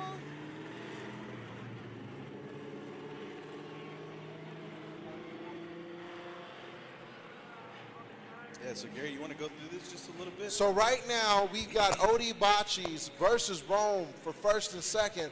But right now we got Sean Illingsworth versus Dustin Farrell for third. And look at this lead up to this battle here. Ooh, two styles. Oh wow. Two styles. Where is that point sheet at? Gonna be a power difference here. 750, or there's a 200 horsepower deficit for Dustin Farrell here. But what Dustin don't got in horsepower, he make up for in style. And seat time. I mean, he's one of our most. He probably has the most laps out of almost any driver You know here. what's crazy to think, and I want people to realize, there's a man by the name of, you know him, Julian Jacobs. Julian Jacobs competes in a bone stock seat with a Cage Kids kit and gives pro cars a run. Oh yeah. All right, so out front, Sean Illingworth Really smooth transition, right to angle, just like we thought he would do. Lights kick on there. Dustin Farrell. Proximity of Dustin Farrell is insane. His ability to control the car just inches away, just feet away from Sean Illingworth. And Sean Illingworth drawing that line. There we go. Outer zones fulfilled for Sean Illingworth. I mean, you couldn't ask for a better lead run. And Dustin Farrell is showing that in the chase. Let this be a lesson. And what I mean by that, horsepower is only something you can see on paper. I mean, it's at the moment. Yeah, I mean, we also have a tire rule as well. Yes. So it's how much can you put down, you know? If this was FD, they'd be gripped the hell out. Oh yeah. Look at that. Look at Dustin Farrell just inching in, and Sean Illingworth not even just no bobbles, no adjustments, set it and forget it. Perfect line. I mean, just a little break there just to get into the outer zone, a little left foot break to smoke it up. Full of angle, all the smoke, drawing that line, and Dustin Farrell not too far behind, diving right in there, right into the door again of Sean Illingworth. Almost giving him a love tap there, but Sean Illingworth, look at that, just riding the line. That's probably his best drawn line there of the day. It's a thin line between love and hate.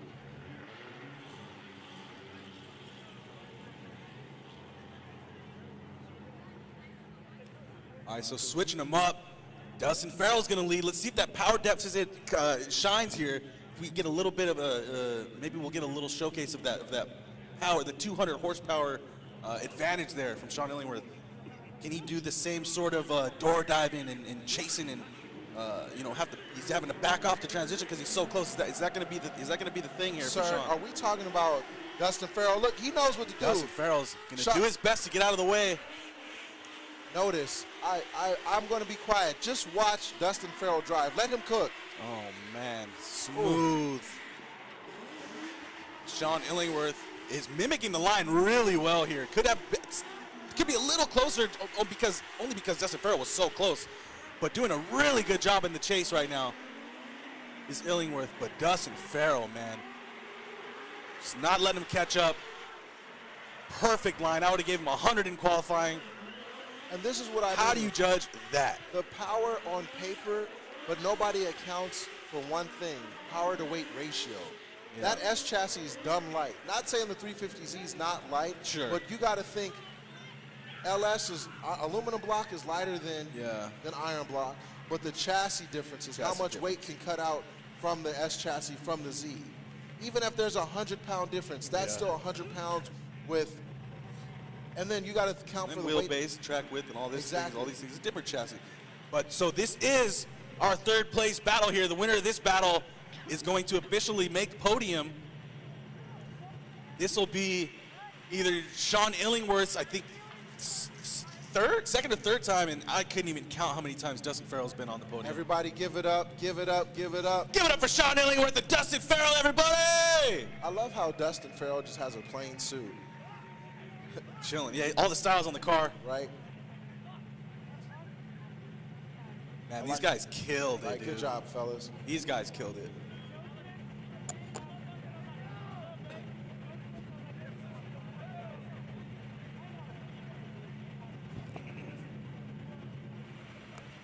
And all right, and Dustin Farrell gets the win. Dustin Farrell gets the win.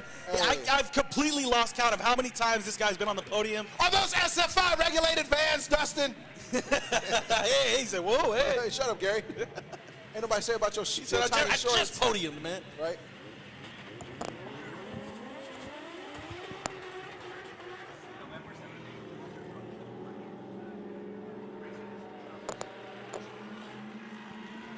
Fire. Makeup crowd. What dates? I just got informed, November 7th and 8th, we are having a live reenactment of Harry Potter and the Sorcerer's Stone. They are bringing Lord Voldemort to life via Monster Truck Madness. That is right. Monster trucks, ATVs, MXTs, ABC, 1, 2, 3, NAACP, CBS. It doesn't matter what affiliation you got, there will be a monster truck show. We're going to have monster truck shows. We're going to have jumps. We're going to have crashes. We're going to be crushing stuff. Dirt bikes, backflips, all that stuff right here at Orange Show Speedway, November 7th and 8th. Get your tickets online. Hold on.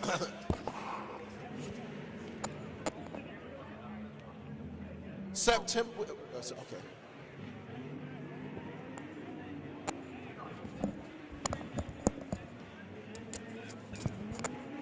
Oh, look at that. Look at Gary. They're showing how much horsepower we have. Right? 950, 955. So 500 for Rome here. Oh, look, we're like weatherman.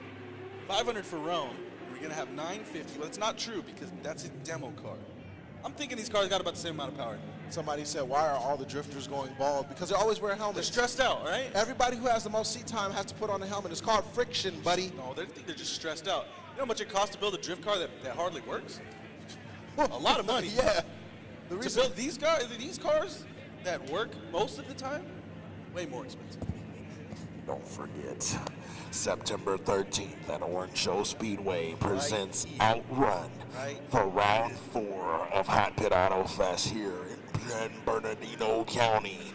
Hot Pit Autofest between Outrun, where you'll see drivers like Odie Bachis, Dustin Farrell,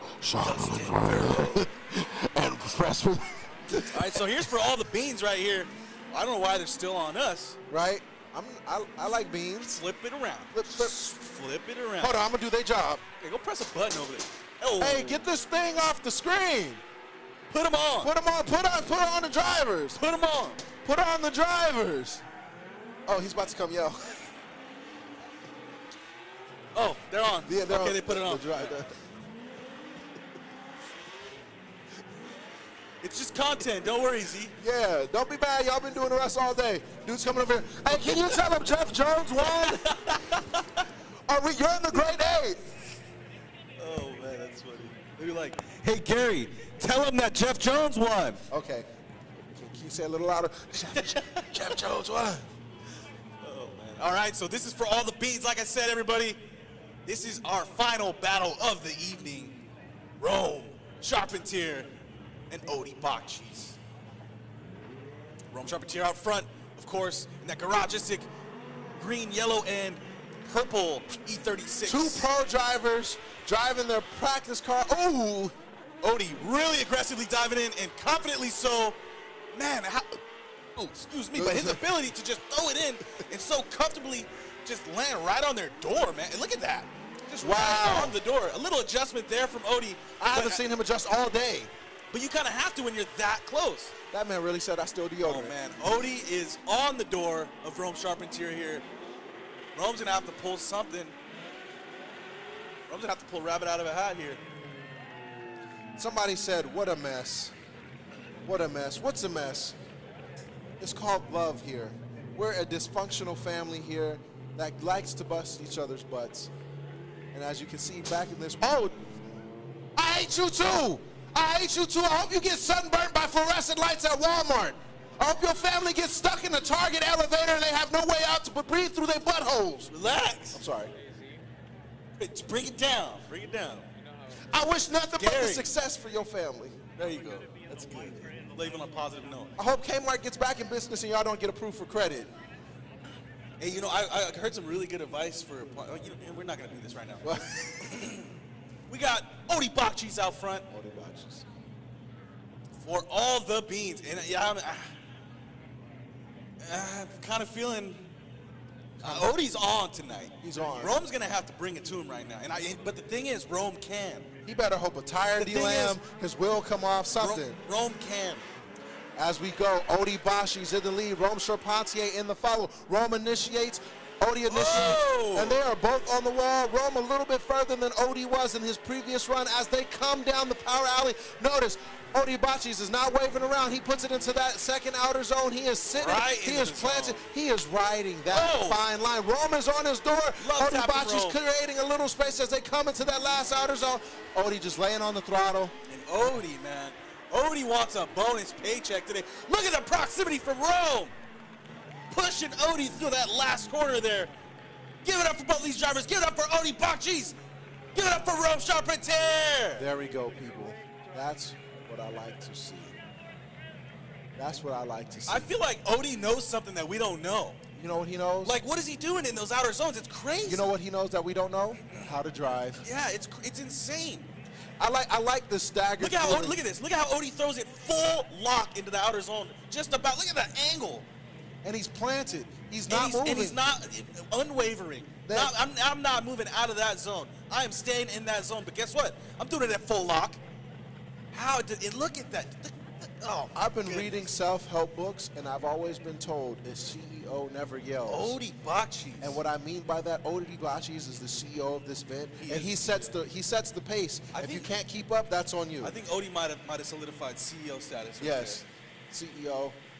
You But can man, only Rome Charpentier out back, pushing him through that last outer zone, basically guiding him, walking him like a wheelbarrow through there. And what I like about Odie, and even his professional career, he stays planted.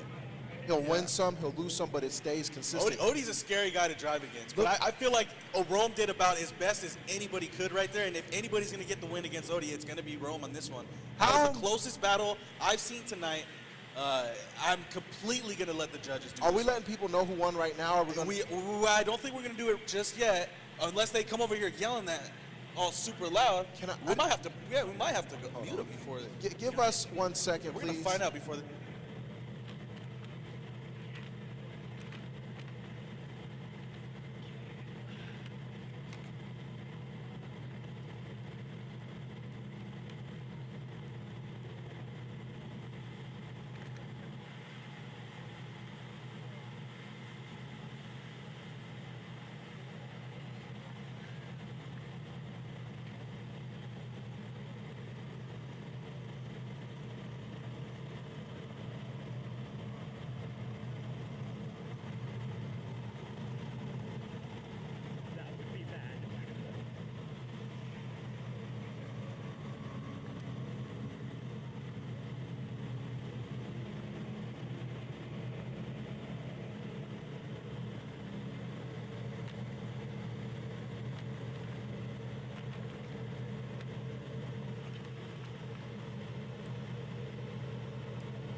All right, so the judges are still deliberating, and while they do that, I've got another Jerry Johnson shirt to give out. If you guys want a t-shirt, come check me out. I'm going to be right here at the top of the stands. I'm going to pick somebody to throw it to. Give me a second.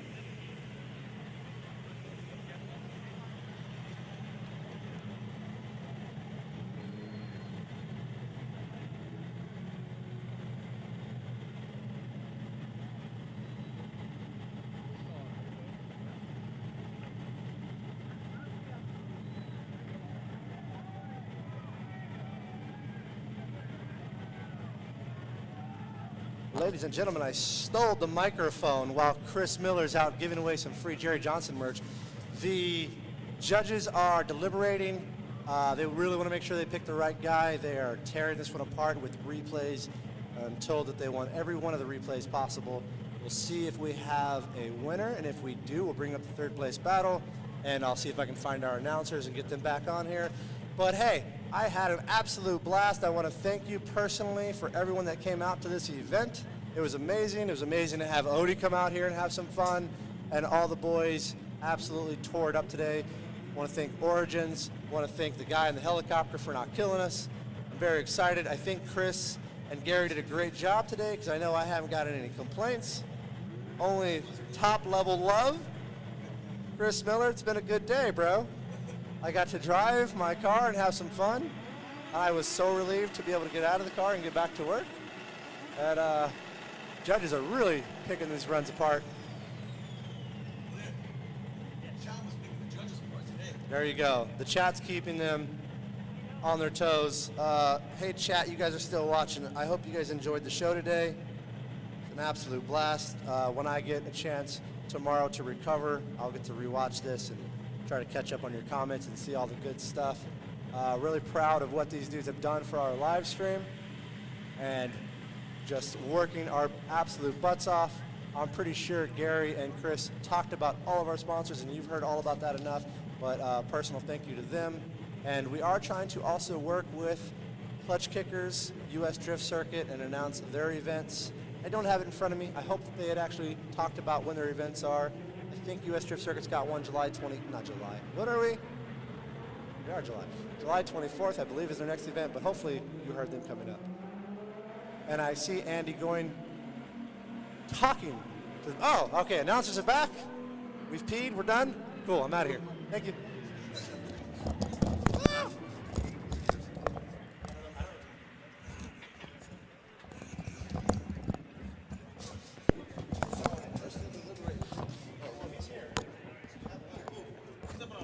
Sorry.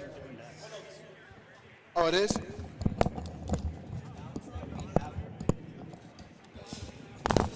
All right, so we do have a winner. We have a winner, definitive. I just watched the judges deliberate. I know something you don't know. We've got a winner. We will definitely have third place, and I can tell you guys that in just a second here.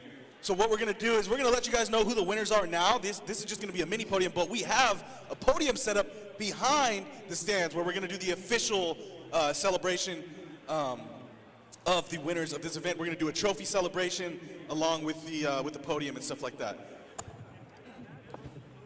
And then we are going to let you know who won in just a second here, and then we'll get ready to head on back there. Yes, everybody be patient. All right, we want to thank everybody for joining us here at Round 3 Hot Pit Autofest Season 4 at Orange Show Speedway. And we're going to give you your third place driver. Third place driver is Dustin Farrell. Dustin Farrell in third place.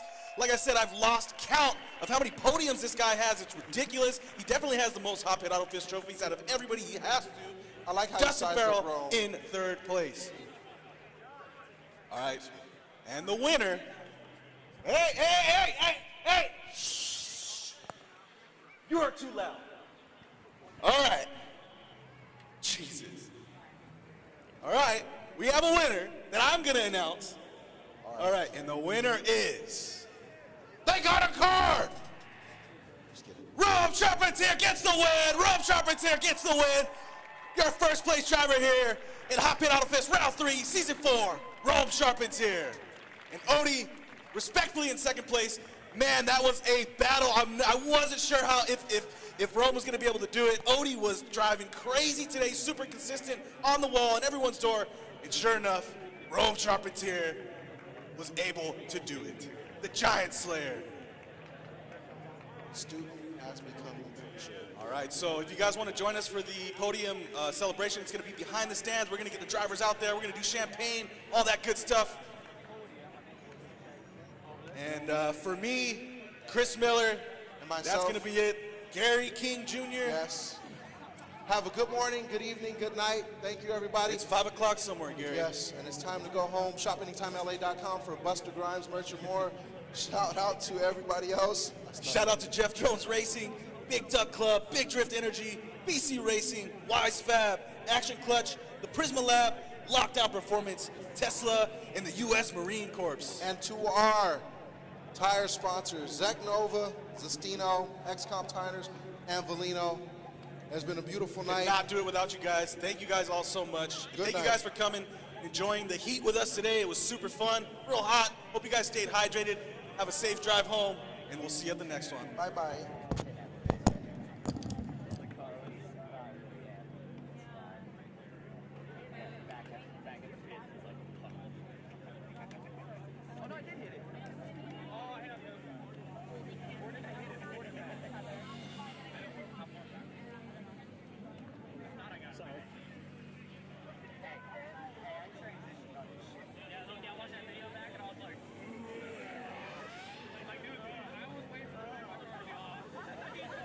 And just real quick to reiterate, don't forget, September 13th, Orange Show Speedway, San Bernardino, Round 4. We'll see you then, guys. Have a good night.